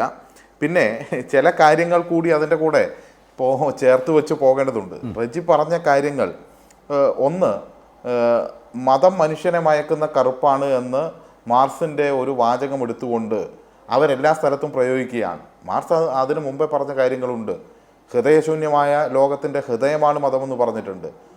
അവശത അനുഭവിക്കുന്നവർക്ക് ആശ്വാസവും നിശ്വാസവുമാണ് മതമെന്ന് പറഞ്ഞിട്ടുണ്ട്. മതം ഒരു ആശ്വാസം നൽകുന്നു, പക്ഷേ അതിനപ്പുറത്തേക്കുള്ള മനുഷ്യൻ്റെ ജീവിതവുമായി ബന്ധപ്പെട്ട കാര്യങ്ങൾ ഇവിടെ കൈകാര്യം ചെയ്യേണ്ടതുണ്ട് രാഷ്ട്രീയപരമായി എന്ന അഭിപ്രായം പറഞ്ഞിട്ടുണ്ട്. ഞാനതിൻ്റെ മറ്റ് വിശദാംശങ്ങളിലേക്കൊന്നും പോകുന്നില്ല. അത് വെച്ചുകൊണ്ട് എന്ത് ചെയ്യാണ്, തെറ്റിദ്ധരിപ്പിക്കാൻ വേണ്ടി ശ്രമിക്കുകയാണ്. പക്ഷേ ഇവിടെ കാണേണ്ടത് നിങ്ങൾ എന്ത് ചെയ്തു എന്നുള്ളൊരു ചോദ്യമില്ലേ. നിങ്ങൾ ഈ രാജ്യത്തെ മതന്യൂനപക്ഷങ്ങൾ വേട്ടയാടപ്പെടുമ്പോൾ കോൺഗ്രസ് എന്ത് ചെയ്തു? ഡൽഹിയിൽ, കർണാടകയിലെ പോലെ ബുൾഡോസറുകൾ ഇരമ്പി വന്നപ്പോൾ മുന്നിൽ നിൽക്കാൻ നിങ്ങളുടെ AICC ആസ്ഥാനത്തിന് സമീപത്ത് അവിടെ വന്നില്ലല്ലോ. പ്രിയങ്കയും സോണിയയും അതുപോലെ തന്നെ രാഹുൽ ഗാന്ധിയും ഒന്നും വന്നില്ലല്ലോ. മുന്നിൽ നിൽക്കാനും തടയാനും CPIMൻ്റെ പോളിറ്റ് ബ്യൂറോ മെമ്പറായിട്ടുള്ള വൃന്ദാക്കാരായിട്ടേ ഉണ്ടായിരുന്നുള്ളൂ. രാജസ്ഥാനിൽ പോലീസ്, നിങ്ങളുടെ ഭരണത്തിന് ശേഷം നിങ്ങൾ പ്രതിപക്ഷത്താണ്, BJP ഗവൺമെൻറ്റിൻ്റെ പോലീസ് ഒരു 3 വയസ്സുള്ള കുട്ടിയെ ചവിട്ടിക്കൊന്നപ്പോൾ, ന്യൂനപക്ഷമായതിൻ്റെ പേരിൽ, മുസ്ലിം ആയതിൻ്റെ പേരിൽ ചവിട്ടിക്കൊന്നപ്പോൾ ആ വീട് സന്ദർശിക്കാനോ ഈ കുഞ്ഞിനോട് കാണിച്ച ഈ കൊടും ക്രൂരതയ്ക്ക് എന്തെങ്കിലും ഒരു മറുപടി പറയിക്കാനോ ഡൽഹിക്കടുത്ത് നിന്ന് ഇവർ പോയത് CPIMൻ്റെ പോളിറ്റ് ബ്യൂറോ മെമ്പർമാരാണ്. ഇങ്ങനെ ഒരുപാട് അനുഭവങ്ങളുണ്ട്. നിങ്ങൾ ഗുജറാത്തിൽ നിങ്ങളുടെ ഒരു മുൻ MP ഇസാൻ ജാഫ്രി കൊല്ലപ്പെട്ടിട്ടില്ലേ?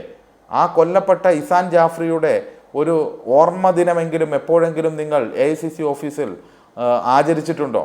അദ്ദേഹത്തിൻ്റെ ഭാര്യ കേസുമായി ബന്ധപ്പെട്ട് സോണിയയെയും പ്രിയങ്കയെയും രാഹുലിനെയും കാണണമെന്ന് പറഞ്ഞിട്ട് നിങ്ങളുടെ മുൻ MPക്ക് ഗുജറാത്ത് കലാപത്തിൻ്റെ ഇരയുടെ ഭാര്യയ്ക്ക് ഒരവസരം കൊടുത്തിട്ടുണ്ടോ? ഇന്നുവരെ നിങ്ങൾ മുഖം കാണിച്ചിട്ടില്ല. അവിടെയും ബിൽക്കിസ് ബാനു കേസ് ഉൾപ്പെടെയുള്ള കാര്യങ്ങൾ വരുമ്പോൾ കൈകാര്യം ചെയ്ത് സുഭാഷിണി അലിയെ പോലെയുള്ള ആളുകളാണ്, CPIMൻ്റെ പോളിറ്റ് ബ്യൂറോ മെമ്പർമാരാണ്. പ്രതികളെ ജയിലിലടക്കാൻ വേണ്ടി നിലപാട് സ്വീകരിച്ച ഞങ്ങളാണ്. അവിടെയൊന്നും നിങ്ങളുടെ ശബ്ദം എന്തേ കേൾക്കാതെ പോയേ? മറുപടി പറയണ്ടേ? അതൊക്കെ മറുപടി ആഗ്രഹിക്കുന്ന ചോദ്യമല്ലേ. നിങ്ങൾ എന്തുകൊണ്ട് മൃദുവായ സമീപനം സ്വീകരിക്കുന്നു? കേരളത്തിലോ 2 കാര്യം കൂടി പറഞ്ഞ് ഞാൻ അവസാനിപ്പിക്കുകയാണ്. കേരളത്തിലെ BJPയുടെ പ്രസിഡന്റായി രാജീവ് ചന്ദ്രശേഖർ വരുമ്പോൾ ശ്രീ വി ഡി സതീശൻ എന്താണ് പറയുന്നത്? അദ്ദേഹം ഒരു വർഗീയവാദിയല്ല, മതനിരപേക്ഷതയില്ല. നേരത്തെ പറഞ്ഞ എന്തോ ഒരു പദം ഉണ്ടല്ലോ, റജി പ്രയോഗിച്ച മതനിരപേക്ഷതയുടെ ആ സർട്ടിഫിക്കറ്റ് രാജീവ് ചന്ദ്രശേഖരന് നിങ്ങൾ കൊടുക്കുകയാണ്. കലർപ്പില്ലാത്ത മതനിരപേക്ഷതയുടെ സർട്ടിഫിക്കറ്റ് കൊടുത്തിട്ടല്ലേ BJPയുടെ സംസ്ഥാന പ്രസിഡന്റിനെ നിങ്ങളുടെ ശ്രീ വി ഡി സതീശൻ കേരളത്തിലേക്ക് ആനയിച്ചത്? അദ്ദേഹത്തിനെതിരായി ഭൂമി കുംഭകോണം കർണാടകത്തിൽ വലിയ അഴിമതി വന്നപ്പോൾ എന്താ പറഞ്ഞത്? രാഷ്ട്രീയ നേതാക്കന്മാരാകുമ്പോൾ ആരോപണങ്ങളെല്ലാം ഉണ്ടാവും എന്ന് പറയുകയാണ് കേരളത്തിൻ്റെ പ്രതിപക്ഷ നേതാവ്. എന്തായാലും നിങ്ങളെ നമിക്കാതിരിക്കാൻ നിർവാഹമില്ല. നിങ്ങൾ തരം പോലെ രണ്ടും പ്രയോഗിക്കുകയും. എന്നാൽ നിങ്ങൾ നോക്ക്, ഇവിടെ നിങ്ങളുടെ ഭരണകാലം 10 വർഷം മുമ്പേയുള്ള ഭരണകാലത്ത് ഇവിടെയുള്ള മതന്യൂനപക്ഷത്തിന് അനുകൂലമായ നിലപാടാണോ സ്വീകരിച്ചത്? നിങ്ങൾക്ക് വേണ്ടി ശബ്ദമായി പ്രവർത്തിക്കുന്ന ശ്രീ ചേക്കുട്ടി ഉൾപ്പെടെയുള്ള ആളുകളുണ്ട്. അവർ പറഞ്ഞിട്ടുണ്ട് ഉമ്മൻചാണ്ടിയുടെ ഭരണകാലത്താണ് ഏറ്റവും കൂടുതൽ UAPA മതന്യൂനപക്ഷത്തിൽപ്പെട്ട മുസ്ലിം ന്യൂനപക്ഷത്തിൽപ്പെട്ട ആളുകൾക്കെതിരെ പ്രയോഗിച്ചത്. ശ്രീ പിണറായി വിജയൻ അധികാരത്തിൽ വന്ന ശേഷമാണ് ഉമ്മൻചാണ്ടിയുടെ കാലത്ത് അനധികൃതമായി നിരവധി അസംബന്ധമായി എടുത്ത കേസുകൾ മുഴുവൻ പിൻവലിച്ചത് എന്ന് നിങ്ങൾക്ക് വേണ്ടി ഇപ്പോൾ വാദിക്കുന്നവർ പോലും വന്നെന്ന് പറഞ്ഞിട്ടുണ്ട്. ഇപ്പോഴും പറഞ്ഞുകൊണ്ടിരിക്കുന്നുണ്ട്. നിങ്ങൾ ഒരു വശത്ത് വേട്ടക്കാരാണ്, നിങ്ങൾ ഒരു വശത്ത് ഇരയോടൊപ്പം ഓടുകയാണ്. ഇത് ഇരകൾക്ക് മനസ്സിലാവുന്നില്ല എന്നതാണ് നിങ്ങൾ കരുതുന്നതെങ്കിൽ അത് തെറ്റാണ്. അത് മനസ്സിലാക്കാൻ കഴിയുന്ന ഒരു സാമൂഹ്യ അന്തരീക്ഷം കേരളത്തിലുണ്ട്. അത് തിരിച്ചറിയണം. നിങ്ങൾ കേരളത്തിലെ ഗവൺമെന്റിനെ നോക്കൂ. നിങ്ങൾ ഭരിക്കുന്ന ഏതെങ്കിലും സംസ്ഥാനത്തെ പോലെയാണോ? ഇവിടെ ബദലുകൾ ഉണ്ടാകുന്നു. പാഠപുസ്തകത്തിൽ നിന്ന് ഗാന്ധിയെ വെട്ടിമാറ്റുമ്പോൾ ഇവിടെ അത് പഠിപ്പിക്കുന്നു. പാഠപുസ്തകത്തിൽ നിന്ന് സെക്കുലറിസം മാറ്റുമ്പോൾ അതിവിടെ കേരളത്തിൽ പ്രത്യേക പാഠപുസ്തകമായി പഠിപ്പിക്കുന്നു. ഡാർവിൻ്റെ പരിണാമശാസ്ത്രം പഠിപ്പിക്കുന്നു. എല്ലാം ഇന്ത്യയെ തകർക്കാൻ വേണ്ടി സംഘപരിവാരം ഇന്ത്യയിൽ ഇടപെട്ടുകൊണ്ടിരിക്കുമ്പോൾ അതിന് പ്രതിരോധം സൃഷ്ടിക്കുന്നു. എന്തിനേറെ പറയുന്നു, ഗവർണർ നിയമസഭയിൽ അദ്ദേഹത്തിൻ്റെ നയപ്രഖ്യാപന പ്രസംഗം നടത്തുമ്പോൾ ഒറ്റവാചകത്തിൽ പറയാം, നയപ്രഖ്യാപന പ്രസംഗം നടത്തി തിരിച്ചു പോകുമ്പോൾ ഈ കേരളത്തിൽ നിന്ന് അതിന് മറുപടി പറയുന്നു അതേ സഭയിൽ കേരളത്തിൻ്റെ മുഖ്യമന്ത്രി. നിങ്ങൾ അങ്ങനെ ആഘോഷിച്ചവരൊന്നും ഇപ്പോൾ കോൺഗ്രസിലില്ല. ചർച്ചയിലെല്ലാം വന്ന് പറയുമായിരുന്നു ക്യാപ്റ്റൻ നമ്മുടെ പഞ്ചാബിലെ അമരീന്ദർ സിംഗ് ക്യാപ്റ്റൻ, അതാണ് യഥാർത്ഥ ക്യാപ്റ്റൻ, ഇപ്പോൾ BJP-യിലാണ്. എണ്ണി പോവുകയാണ്. എന്നിട്ട് നിങ്ങളാണ് സംരക്ഷകർ എന്ന് പറയുമ്പോൾ അത്ഭുതപ്പെടുത്തുന്നു. വിസ്മയമാണ് കോൺഗ്രസ്, വിസ്മയം തന്നെയാണ്. ഇങ്ങനെ വിസ്മയമായ ഒരു പാർട്ടി ലോകത്ത് വേറെ എവിടെ ഉണ്ടാവില്ല.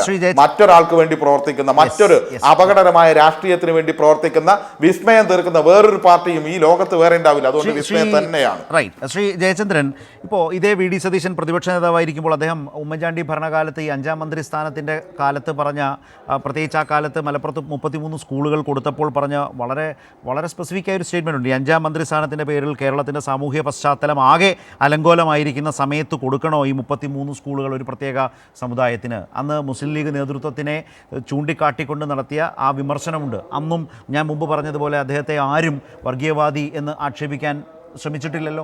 പക്ഷേ ഇന്ന് അതേ മുസ്ലിം ലീഗ് നേതൃത്വവും ജമാഅത്തെ ഇസ്ലാമിയും ഒക്കെയായി ചേർന്ന് നിന്ന് സഹകരിച്ച് പ്രവർത്തിക്കുമ്പോൾ ഇതേ VD സതീശൻ ഇപ്പുറത്തേക്ക് ഇടതുപക്ഷത്തെ നോക്കി അവർ വർഗീയവാദികൾ, ഇടതുപക്ഷക്കാർ, CPIM, LDF വർഗീയവാദികൾ എന്ന് പറയാൻ ശ്രമിക്കുന്ന ഒരു പൊളിറ്റിക്കൽ തന്ത്രമുണ്ട്, രാഷ്ട്രീയ തന്ത്രമുണ്ടല്ലോ. അത് എത്രമാത്രം യേശും, പ്രത്യേകിച്ചൊരു തെരഞ്ഞെടുപ്പിലേക്ക് കേരളം പോവുകയാണല്ലോ, ഇത് കുറെ കൂടി എക്സ്പോസ്ഡ് ആവുന്നൊരു സമയമാണോ ഇത്? ആ ഒരു പ്രചാരണം കുറേ മുന്നോട്ട് പോയി, പക്ഷേ അതിൻ്റെ ഇപ്പോൾ വസ്തുതകൾ കുറേ കൂടി ആളുകൾ തിരിച്ചറിയുന്ന നിലയിലേക്ക് അത് അവർക്ക് ബാക്ക് ഫയർ ചെയ്യുന്നുണ്ടോ?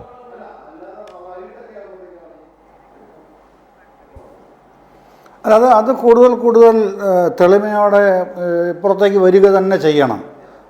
അത് സ്വാഭാവികമായി വരുന്നില്ലെങ്കിൽ നമുക്കത് പറയേണ്ടിയും വരും. താങ്കൾ ചോദിച്ച ഏറ്റവും പ്രസക്തമായ കാര്യം പെട്ടെന്ന് ഓർത്തു പോവുകയാണ്. 2013 കാര്യം. ഈ area intensive programme for educationally backward minorities എന്ന് പറഞ്ഞ് AIP പ്രോഗ്രാം എന്നാണ് ചുരുക്കത്തിൽ പറയുക. അങ്ങനെ പ്രോഗ്രാം 94-ലെ നരസിംഹറാവു ഗവൺമെൻറ്റാണ് ആവിഷ്കരിച്ചത്. പക്ഷേ അത് പിന്നീട് ഡെവലപ്പ് ചെയ്യുന്നത് പിന്നീടാണ്. അപ്പോൾ അൺഎയ്ഡഡ് സ്കൂളുകൾ ആദ്യം മൈനോറിറ്റീസിൻ്റെ പേരിൽ രൂപപ്പെടുത്തുക, എന്നിട്ട് ക്രമേണ അതിനെ എയ്ഡഡ് സ്കൂളുകളാക്കി മാറ്റിക്കൊണ്ടുവരിക എന്നുള്ള രാജ്യവ്യാപകമായൊരു പദ്ധതിയാണ് അതിൻ്റെ പുറകിൽ നടന്നത്. പക്ഷേ ഇത് കേരളത്തിൽ വരുന്നത് ഉമ്മൻചാണ്ടി സർക്കാരിൻ്റെ കാലത്താണ്. അപ്പോഴാണ് മലപ്പുറം ജില്ലയിൽ 33 അൺഎയ്ഡഡ് സ്കൂളുകൾ ഇവർ തന്നെ രൂപപ്പെടുത്തിയാണല്ലോ. കാര്യം അന്ന് കേന്ദ്രവും കേരളവും ഭരിക്കുന്ന ഒരേ പാർട്ടിയാണ്. 33 അൺഎയ്ഡഡ് സ്കൂളുകളെ എയ്ഡഡ് സ്കൂളുകളാക്കുകയാണ്. അപ്പോൾ അറിയാമല്ലോ, എയ്ഡഡ് സ്കൂളുകളാക്കി കഴിഞ്ഞാൽ മുഴുവൻ സർക്കാരിൻ്റെ ശമ്പളവും അധ്യാപന ശമ്പളം കൊടുക്കേണ്ടതും ഇതിൻ്റെ വാർഷിക മെയിൻ്റനൻസും ഒക്കെ ഗവൺമെൻറ്റിൻ്റെ തലയിലാണ് വരുന്നത്. അപ്പോഴാണ് ഇന്നത്തെ പ്രതിപക്ഷ നേതാവ്, അന്നും പറവൂർ MLA ആണല്ലോ, അദ്ദേഹം ചോദിക്കുകയാണ്, നിങ്ങൾ 2012 5ാം മന്ത്രി കൊടുത്തു ലീഗിന്, ഇപ്പോൾ ഇതാ 33 അൺഎയ്ഡഡ് സ്കൂളുകളെ എയ്ഡഡ് സ്കൂളുകളുമാക്കിയിരിക്കുന്നു. ഇത് സമൂഹത്തിന് നൽകുന്ന വളരെ തെറ്റായൊരു മെസ്സേജ് അല്ലേ? എന്തിനാണ് ഇപ്പോൾ ഇങ്ങനെ ചെയ്യുന്നത് എന്ന് ചോദിക്കുന്ന VD സതീശൻ ഇന്ന് എവിടെയാണ് നിൽക്കുന്നത്? ഇന്ന് അദ്ദേഹത്തിൻ്റെ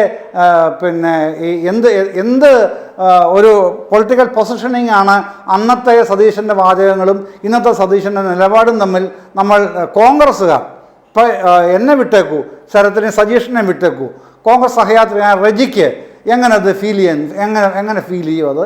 ഇപ്പോൾ ഇന്ന് ചോദിക്കുന്നത് എന്തടിസ്ഥാനത്തിലാണ്? ഒന്ന്. രണ്ടാമത്തെ കാര്യം, തലശ്ശേരി കലാപവുമായി ബന്ധപ്പെട്ട് 71-ലാണോ ഡിസംബറിലാണോ ഉണ്ടാവുന്നത്, അതുമായി ബന്ധപ്പെട്ട് വിധേയത്വ കമ്മീഷൻ റിപ്പോർട്ടിൽ നിങ്ങൾ മനസ്സിലാക്കണം, പിന്നെ ഭാഷേൻ്റെ അല്ല കേട്ടോ, ഷാജിയുടെ ആണേ, നിങ്ങൾ മനസ്സിലാക്കണം, അന്നൊരു പ്രതി ഉണ്ടായിരുന്നു, കുമാരൻ. ആരാണെന്നറിയാമോ? കുമാരൻ ഇപ്പോഴത്തെ മുഖ്യമന്ത്രി പിണറായി വിജയൻ്റെ സഹോദരൻ. വിധേയത്വ കമ്മീഷൻ പ്രതിയായി കുറ്റപ്പെടുത്തിയ ആളാണ് കുമാരൻ എന്ന നുണ, അസംബന്ധം പിന്നെ വിളിച്ചു പറയുകയാണ്. എന്തിനാണ്? വർഗീയതാ നേട്ടത്തിന് വേണ്ടി അങ്ങനൊരു പദപ്രയോഗം റജി എവിടെയെങ്കിലും ഒരു അക്ഷരം ഇത് ഇങ്ങനെ ബന്ധപ്പെടുത്തുന്ന ഒരു പരാമർശം ഒരക്ഷരം കാണിച്ചു തരാൻ പറ്റുമോ? എങ്കിലും താങ്കൾക്ക് അത് കാണിച്ചു തരാൻ പറ്റുമെങ്കിൽ ഞാൻ ഇന്ന് ചർച്ചകളിൽ പങ്കെടുക്കില്ല എന്ന് ഞാൻ ഇപ്പോഴേ പറഞ്ഞേക്കാം. താങ്കൾക്ക് അങ്ങനെ കാണിച്ചു തരാൻ പറ്റുമെങ്കിൽ അങ്ങനെ കാണിച്ചു തരാൻ പറ്റുന്നില്ലെങ്കിൽ ഈ ഷാജിയെ ധാർമ്മികമായെങ്കിലും തിരുത്തണമെന്ന് നിങ്ങൾക്ക് ഈ ചർച്ചയിൽ ഉപദേശിക്കാൻ പറ്റുമോ? ചോദ്യം നേരിട്ടാണ്. നോക്കൂ, ഈ പിന്നെ KM ഷാജി ഏതെങ്കിലും വല്ല പ്രസ്താവന നടത്തിയിട്ടുണ്ട് എങ്കിൽ അതിനെ ഏതെങ്കിലും തരത്തിൽ അതിൻ്റെ ഒരു സാങ്കത്യത്തെയോ അതിൻ്റെ വിശ്വാസ്യതയോ പരാമർശിച്ചുകൊണ്ട് എന്തെങ്കിലും പറയുക എന്നുള്ളത് എൻ്റെ ഒരു എന്നോട് അത് ചോദിക്കുന്നത് തന്നെ ഉചിതമാണെന്ന് ഞാൻ കരുതുന്നില്ല. നിങ്ങളുടെ മുന്നണിയിലെ നേതാവാണെന്നേ, നിങ്ങളുടെ മുന്നണിയുടെ സ്വരവും നിങ്ങളുടെ മുന്നണിയുടെ രാഷ്ട്രീയവും ഓൺ മോറൽ ഗ്രൗണ്ട്സ് ഓൺലി, ധാർമ്മികതയുടെ മാത്രം പേരില്ല. അത് അങ്ങ് പറഞ്ഞത് കറക്റ്റാണ്. അപ്പം ഞാൻ ഒരു കാര്യത്തിൽ ഒരു വിശദീകരണം നൽകിക്കൊണ്ട് അതിലേക്ക് നമുക്ക് വരാം. അതായത് 1996 ഏപ്രിൽ 22 ദേശാഭിമാനി പത്രത്തിൻ്റെ ഫോട്ടോ കോപ്പി എൻ്റെ പക്കലുണ്ട്. അതിൽ ഈ പറയുന്ന നിങ്ങൾ എതിർക്കുന്ന അല്ലെങ്കിൽ നിങ്ങളിന്ന് വർഗീയ രാഷ്ട്രീയം എന്ന അല്ലെങ്കിൽ കോൺഗ്രസിനെ വോട്ട് ചെയ്യാൻ അല്ലെങ്കിൽ കോൺഗ്രസ് UDF മുന്നണിക്ക് വോട്ട് നൽകാൻ അവർ തയ്യാറാകുന്ന ഒരു ഘട്ടത്തിൽ അതിനെ നിശിതമായി പല സന്ദർഭങ്ങളിൽ നിരന്തരം വിമർശിച്ചുകൊണ്ടിരിക്കുമ്പോൾ ഈ ദേശാഭിമാനിയിൽ എഴുതിയിരിക്കുന്ന എന്താ തീരുമാനം? ഞാനത് തെറ്റാതിരിക്കാൻ വേണ്ടി നോക്കി വായിക്കുന്നത്. ആശാവഹവും ആവേശകരവുമാണ് LDFനെ പിന്തുണയ്ക്കാനുള്ള ജമാഅത്തെ ഇസ്ലാമിയുടെ തീരുമാനം. ആ ഘട്ടത്തിൽ ജമാഅത്ത് വെൽഫെയർ പാർട്ടി ഇല്ല എന്നുള്ളത് മനസ്സിലാക്കണം. അപ്പോൾ ഇത് ചില സന്ദർഭങ്ങളിൽ നിങ്ങൾ എടുത്ത് ഉപയോഗിക്കുന്നു എന്നുള്ളതാണ്. നോക്കൂ, BJPയിലേക്ക് എസ് രാജേന്ദ്രൻ എന്നുള്ള ഒരു മുൻ MLA മറുപടി പറയാനുണ്ട്. എസ് രാജേന്ദ്രൻ 3 തവണ കോൺഗ്രസ് CPMന്റെ MLA ആയിട്ട് ഇരുന്ന ആളാണ് എസ് രാജേന്ദ്രൻ. അദ്ദേഹം BJPയിലേക്ക് പോയി. ഇത് നോക്കൂ, ഈ മംഗലപുരത്ത് മുല്ലശ്ശേരി മധു നിങ്ങൾ ഏരിയ കമ്മിറ്റിയുടെ യോഗത്തിൻ്റെ ആ ഓഫീസിൽ നിന്നാണ് ഇറങ്ങി BJP ഓഫീസിലേക്ക് പോകുന്നത്. നമ്മളത് മറക്കരുത്. രാഷ്ട്രീയ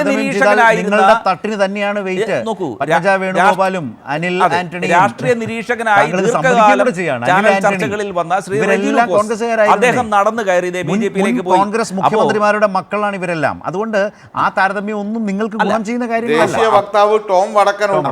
അപ്പോൾ അത് കോൺഗ്രസിനെ മാത്രം കുറ്റപ്പെടുത്താനുള്ള ഒരു ഉപകരണമായി അതിനെ എടുക്കരുത്. ശരി, ശ്രീ ജയചന്ദ്രൻ, വളരെ ചുരുക്കി വേണം, ഞാൻ ഇടവേളയിലേക്ക് പോകും മുമ്പ് രണ്ടുപേരിലേക്കും റജി പറഞ്ഞതുമായി ബന്ധപ്പെട്ട് മാത്രം ഒറ്റ കാര്യം പറയാനുള്ളൂ. ജമാഅത്തെ ഇസ്ലാമി എന്ന് പറഞ്ഞ സംഘടന തെരഞ്ഞെടുപ്പിൽ പങ്കെടുക്കുകയോ വോട്ട് ചെയ്യണമെന്ന് നിർദ്ദേശിക്കുകയോ ചെയ്യാത്തൊരു സംഘടനയായിരുന്നു. പിന്നീട് 90കളുടെ പകുതി മുതലാണ് അവർ വോട്ടെടുപ്പിലേക്ക് തന്നെ വരുന്നത്. എങ്ങനെയാണ് സ്ഥാനാർത്ഥികൾക്ക് ഇഷ്ടമുള്ളവർക്ക് മനസാക്ഷി വോട്ട് ചെയ്യാം എന്നുള്ള നിലപാടാണ് സ്വീകരിക്കുന്നത്. അത് തുടരുകയാണ് പിന്നീടും. അത് ചിലപ്പോൾ ഇടതുപക്ഷത്തിന് അനുകൂലമായിട്ടുണ്ട്, ചിലപ്പോൾ വലതുപക്ഷത്തിന് അനുകൂലമായിട്ടുണ്ട്.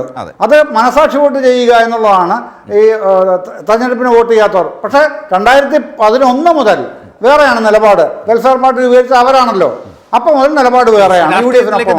ഇതാണ് കാണേണ്ടത്. രാഷ്ട്രീയത്തിലേക്ക് നേരിട്ടിറങ്ങി RSS ഒരു സാംസ്കാരിക സംഘടന എന്ന നിലയിൽ സംഘ്പരിവാർ സംഘടനകളെ ആകെ നേതൃപരമായി നയിച്ചു നിൽക്കുമ്പോൾ BJP അവരുടെ രാഷ്ട്രീയ മുഖമായതുപോലെ ജമാഅത്തെ ഇസ്ലാമി നേരിട്ട് രാഷ്ട്രീയത്തിലേക്ക് ഇറങ്ങുന്നതിൻ്റെ ഭാഗമായി വെൽഫെയർ പാർട്ടി ഉണ്ടാകുന്നു. അതിനുശേഷം അവർ നേരിട്ട് എടുക്കുന്ന രാഷ്ട്രീയ നിലപാടുകൾ നേരത്തെ സജീഷ് കൈയുയർത്തിയതുകൊണ്ടാണ്. ക്യുക്കായിട്ട് എന്തെങ്കിലും ഉണ്ടെങ്കിൽ ഇടവേളയിലേക്ക് പോകും മുമ്പ് ഈ പറഞ്ഞ കോണ്ടെക്സ്റ്റിൽ സജീഷ് റജി പറഞ്ഞതുമായി ബന്ധപ്പെട്ടുണ്ട്. അല്ല, ഒറ്റ കാര്യമുള്ളൂ.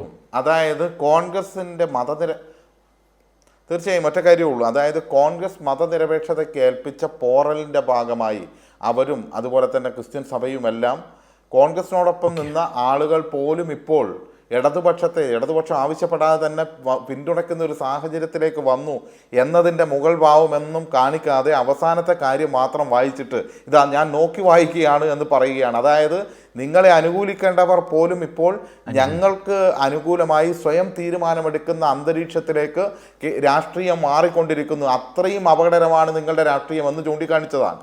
അല്ലാതെ സപ്പോർട്ട് വാങ്ങാൻ വേണ്ടി പോയതല്ല, അവരുമായിട്ട് ധാരണ ഉണ്ടാക്കിയതല്ല. റജി 90കളിലെ ദേശാഭിമാനിയുടെ എഡിറ്റോറിയലിന്റെ ഒരു ഭാഗം വായിച്ചു. പിന്നെ ഒറ്റ വാചകം കൂടി പറയേണ്ടതുണ്ട്. വേഗം സമയം ഒറ്റ വാചകം കൂടി ആ പറഞ്ഞ കാര്യത്തിന് ചേർത്ത് തന്നെയാണല്ലോ ഈ പിന്നെ ഏതോ ഒരു വക്താവ്, ഞാൻ പറയുന്നില്ല ഇപ്പോൾ ഞങ്ങളിരിക്കുമ്പോൾ അപ്പുറം വന്നിരിക്കുന്നതാണ്, അദ്ദേഹത്തിന് പാർട്ടി മെമ്പർഷിപ്പ് പോലും ഇല്ല. എന്നാൽ നിങ്ങളുടെ ദേശീയ വക്താവ്, കോൺഗ്രസിന്റെ ഔദ്യോഗിക വക്താവല്ലേ കേരളത്തിലുണ്ടായിരുന്ന ടോം വടക്കൻ, BJP പോയി. അത് കണ്ടിട്ടില്ല നിങ്ങൾ, റജിക്ക് ഓർമ്മയില്ല. പിന്നെ ഞങ്ങൾ കുറേ വർഷങ്ങൾക്ക് മുമ്പ്, ഏതാണ്ട് ഒരു 10 അടുത്തായി പാർട്ടിയിൽ നിന്ന് പുറത്താക്കുമ്പോൾ നിങ്ങൾ വേറെ പാർട്ടിയിലൊന്നും പോകരുത് എന്ന് എഴുതി വാങ്ങണമായിരുന്നു. രാജേന്ദ്രൻ MLA ആയിരുന്നു, ശരിയാ, പക്ഷെ അദ്ദേഹത്തെ പാർട്ടിയിൽ നിന്ന് പുറത്താക്കിയിട്ടില്ലേ? പാർട്ടിയിൽ നിന്ന് പുറത്താക്കിയവരാണ് ഞങ്ങൾ. ഞങ്ങളുടെ പാർട്ടിക്ക് പറ്റാത്തതുകൊണ്ടാണ് പുറത്താക്കിയത്. പറ്റാത്തതുകൊണ്ട് പുറത്താക്കിയ ആള് പിന്നെ എങ്ങോട്ട് പോകുന്നതാണോ ചോദിക്കുന്നത്? നിങ്ങൾ പുറത്താക്കിയിട്ടല്ലല്ലോ പോയത്. നിങ്ങൾ എന്ത് ജി ഇപ്പോൾ ഇടതുപക്ഷത്തെ മാറ്റി നിർത്തൂ. ഇടതുപക്ഷത്തിൻ്റെ നേരെ നിങ്ങളൊരു വലിയ പ്രചാരണം നടത്തുമ്പോൾ അത് തൽക്കാലം മാറ്റിവെച്ചാൽ നിങ്ങൾ ഏറ്റെടുക്കുന്ന കാഴ്ചപ്പാടുകളോ നിലപാടുകളോ അംഗീകരിക്കാനോ ഉൾക്കൊള്ളാനോ NSSന് പോലും കഴിയുന്നില്ലല്ലോ. NSS SNDP കൂടുതൽ ഐക്യം വേണം എന്ന് ആലോചിക്കുന്ന കാലത്തിലേക്ക് ആ 2 സമുദായ സംഘടനകൾ എത്തപ്പെട്ടില്ലേ? ഇത് കോൺഗ്രസ് തിരിച്ചറിയേണ്ടതല്ലേ? കാരണം നിങ്ങൾ എടുക്കുന്ന കാഴ്ചപ്പാടുകളിൽ ഉയരുന്ന വിമർശനത്തെ, ആ വിമർശനത്തിൽ ഒരു പരിധിവരെ ഗൗരവമായ കഴമ്പുണ്ട് എന്ന് ചിന്തിക്കുന്നവരായി ആ സംഘടനകൾ മാറിയില്ലേ? ഇപ്പോൾ ഓർത്തഡോക്സ് സഭയെ അടക്കം ക്രൈസ്തവ സഭകൾ ഈ സർക്കാരുമായി ബന്ധപ്പെട്ട് കഴിഞ്ഞ ദിവസവും നടത്തിയിട്ടുള്ള ഏറ്റവും മികച്ച സർക്കാർ അനുകൂലമായിട്ടുള്ള കാഴ്ചപ്പാടുകൾ. ഇപ്പോൾ കാന്തപുരം AP അബൂബക്കർ മുസ്ലിയാർ വലിയൊരു മാർച്ച് നടത്തി തിരുവനന്തപുരത്ത് വന്നപ്പോൾ ആ പരിപാടിയിലേക്ക് അടക്കം മുഖ്യമന്ത്രി, പ്രതിപക്ഷ നേതാവുണ്ട്, അതുപോലെ തന്നെ മുഖ്യമന്ത്രി അടക്കമുണ്ട്, അതുപോലെ സമസ്ത നേതൃത്വം എത്ര നല്ല ഊഷ്മളമായ ബന്ധം ഈ സർക്കാരുമായി മുഖ്യമന്ത്രിയുമായി കാഴ്ചവെക്കുന്നു. NSSും SNDPയും അടക്കം കോൺഗ്രസിൻ്റെ ഈ കാഴ്ചപ്പാടുകളെ, മുന്നോട്ട് വെക്കുന്ന നിലപാടുകളെ നിരാകരിക്കുകയല്ലേ? അതെന്താ കാണാതെ പോകുന്ന കോൺഗ്രസ്? അത് നിങ്ങളുടെ കാഴ്ചപ്പാടിനുള്ള തിരിച്ചടിയല്ലേ? നോക്കൂ, ഇടത് പ്രത്യയശാസ്ത്രത്തിൽ വിശ്വസിക്കുന്നവർ പക്കൽ നിന്ന് മതനിരപേക്ഷതയ്ക്ക് എതിരായിട്ടുള്ള നടപടികൾ ജനം സ്വീകരിക്കില്ല. അതുകൊണ്ടാണ് ഇടതുപക്ഷ നേതാക്കൾ ഈ മതപരമായിട്ടുള്ള വിഷയങ്ങളിൽ ജാഗ്രത പുലർത്താതെ ഇരിക്കുമ്പോൾ, വർഗീയത പ്രചരിപ്പിക്കാൻ ശ്രമിക്കുമ്പോൾ അതിതീവ്രമായി കേരളത്തിലെ ജനങ്ങൾ അതിനെ വിമർശിക്കുന്നത്. ഇവിടെ കോൺഗ്രസിനെ സംബന്ധിച്ച് നോക്കൂ, 2012 ബഹുമാന്യനായ കേരളത്തിൻ്റെ ഇപ്പോഴത്തെ മുഖ്യമന്ത്രി, അദ്ദേഹം പാർട്ടി സെക്രട്ടറി ആയിട്ടിരിക്കുന്ന ഘട്ടത്തിൽ ഈ നായർ ഈഴവ സഖ്യത്തെ സംബന്ധിച്ച് അദ്ദേഹം പറഞ്ഞ പരാമർശം ഇന്നലെ പത്രത്തിലൊക്കെ വന്നിട്ടുണ്ട്, നമ്മൾ കണ്ടു. അദ്ദേഹം അതിനെ അതിനിശ്ചിതമായി സാഹചര്യത്തെക്കുറിച്ച് കോൺഗ്രസ് പറയണ്ടേ? കോൺഗ്രസ് വിലയിരുത്തണ്ടേ? കോൺഗ്രസിനെ സംബന്ധിച്ചുള്ള വ്യക്തമായ നിലപാടുണ്ട്. ഏത് വർഗീയ രാഷ്ട്രീയ സംഘടനകൾ തമ്മിൽ യോജിച്ചാലും അത് കോൺഗ്രസ് എന്ന പ്രസ്ഥാനത്തിനെ അത് ഒരു തരത്തിലും ഏതെങ്കിലും തരത്തിൽ അവരുടെ ഒരു ഇലക്ടറൽ പ്രോസ്പെക്ടസിനെ അത് ബാധിക്കുമെന്ന് കരുതുന്നില്ല. എല്ലാ ജാതി മത വർഗീയ സംഘടനകൾക്കും അവരുടെ താല്പര്യങ്ങൾക്കനുസരിച്ച് റജി പറയുന്ന ആ വാദത്തോട് ഞാൻ സമയക്കുറവുകൊണ്ടാണ്. റജി പറഞ്ഞൊരു നിരീക്ഷണം മാത്രം ശ്രീ ജയചന്ദ്രൻ, അതായത് NSS എടുക്കുന്ന ഇപ്പോഴത്തെ ഒരു നിലപാട് SNDP എടുക്കുന്നില്ല, അവർ കൂടുതൽ ഐക്യത്തോടെ പ്രവർത്തിക്കേണ്ട ഒരു കാലത്തിലേക്ക് എത്തിയിരിക്കുന്നു എന്ന് അവർ അതൊന്നും കോൺഗ്രസിൻ്റെ ഒരു ഇലക്ഷൻ പ്രതീക്ഷകളെ ബാധിക്കുന്നതേ അല്ല എന്നാണ് റജി പറയുന്നത്.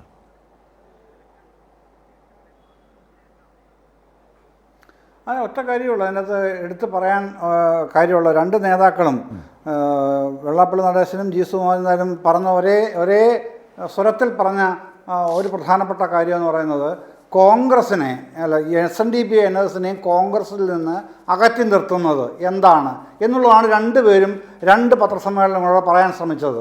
ഒരേ ഒരു കാര്യമാണ് അവർ പറഞ്ഞത്.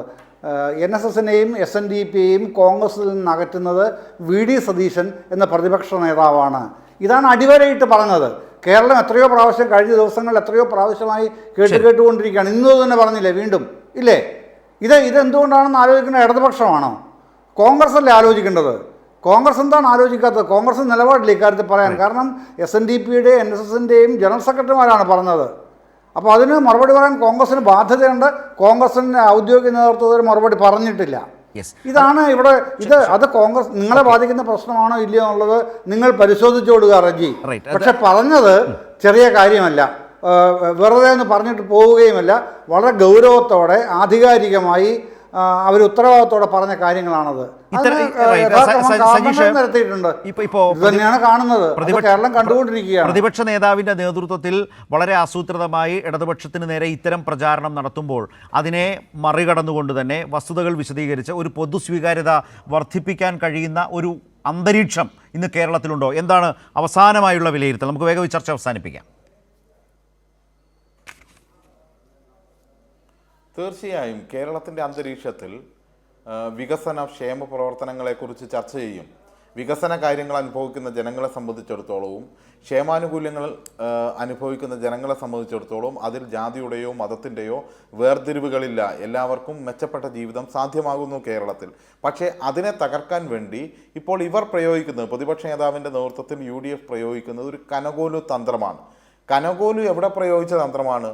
ഉത്തരേന്ത്യയിലും മറ്റും വർഗീയ അസ്വാരസ്യങ്ങളുണ്ടാക്കി ഈ തരത്തിലുള്ള പ്രസ്താവനകളിലൂടെയും മറ്റും സമൂഹത്തെ വിഭജിച്ച് BJPയെയും മറ്റും അധികാരത്തിലേക്ക് എത്തിക്കാൻ വേണ്ടി നടത്തിയ ആ കനകോലു തന്ത്രം, ആ കോല് കേരളത്തിൻ്റെ മതനിരപേക്ഷമായ അന്തരീക്ഷത്തിൽ ഇട്ടിളക്കാം എന്ന് കരുതിയാൽ അതിവിടെ നടക്കാൻ വേണ്ടി പോകുന്നില്ല.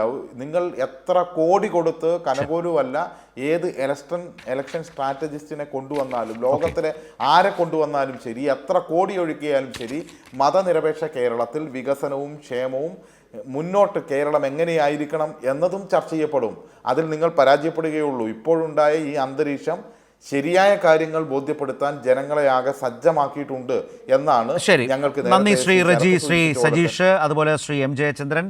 വളരെ പ്രധാനപ്പെട്ട നിലയിൽ ഒരു തുടർച്ചയായ രാഷ്ട്രീയ ചർച്ചയും അതുമായി ബന്ധപ്പെട്ടൊരു പൊതു അന്തരീക്ഷം അങ്ങനെ കേരളത്തിൽ നിൽക്കുന്നു എന്നതൊരു യാഥാർത്ഥ്യം തന്നെയാണ്. മതനിരപേക്ഷ മുഖം മൂടി അണിഞ്ഞാൽ വലതു വർഗീയത അത് തിരിച്ചറിയാൻ കഴിയാതെ പോകുന്ന ഒരു ഇടം, ഒരു സാഹചര്യം കേരളത്തിലുണ്ടോ എന്നുള്ളതാണ്. വലതു വർഗീയത എന്നത് വളരെ ഗൗരവമായ ഒരു പ്രശ്നമായി കേരളത്തിൻ്റെ മുമ്പിൽ നിൽക്കുന്ന യാഥാർത്ഥ്യം തന്നെയാണ്. അതൊരു രാഷ്ട്രീയ പ്രശ്നമാണ്. അതിനെ തുറന്നു കാട്ടുന്ന ഒരു രാഷ്ട്രീയ സാഹചര്യം കേരളത്തിൽ രൂപപ്പെട്ടിരിക്കുന്നു. അതുമായി ബന്ധപ്പെട്ട വ്യത്യസ്ത തലങ്ങളിൽ ചർച്ചകൾ നടക്കുന്നു. അതുമായി ബന്ധപ്പെട്ട പല അനുഭവങ്ങളും കേരളം ഇപ്പോൾ കൂടുതൽ പരിശോധിക്കുന്ന സമയം കൂടിയാണ്. വളരെയധികം നന്ദി സഹകരിച്ചതിന് 3 പേർക്കും. ന്യൂസ് ആൻഡ് വ്യൂസ് അവസാനിക്കുന്നു.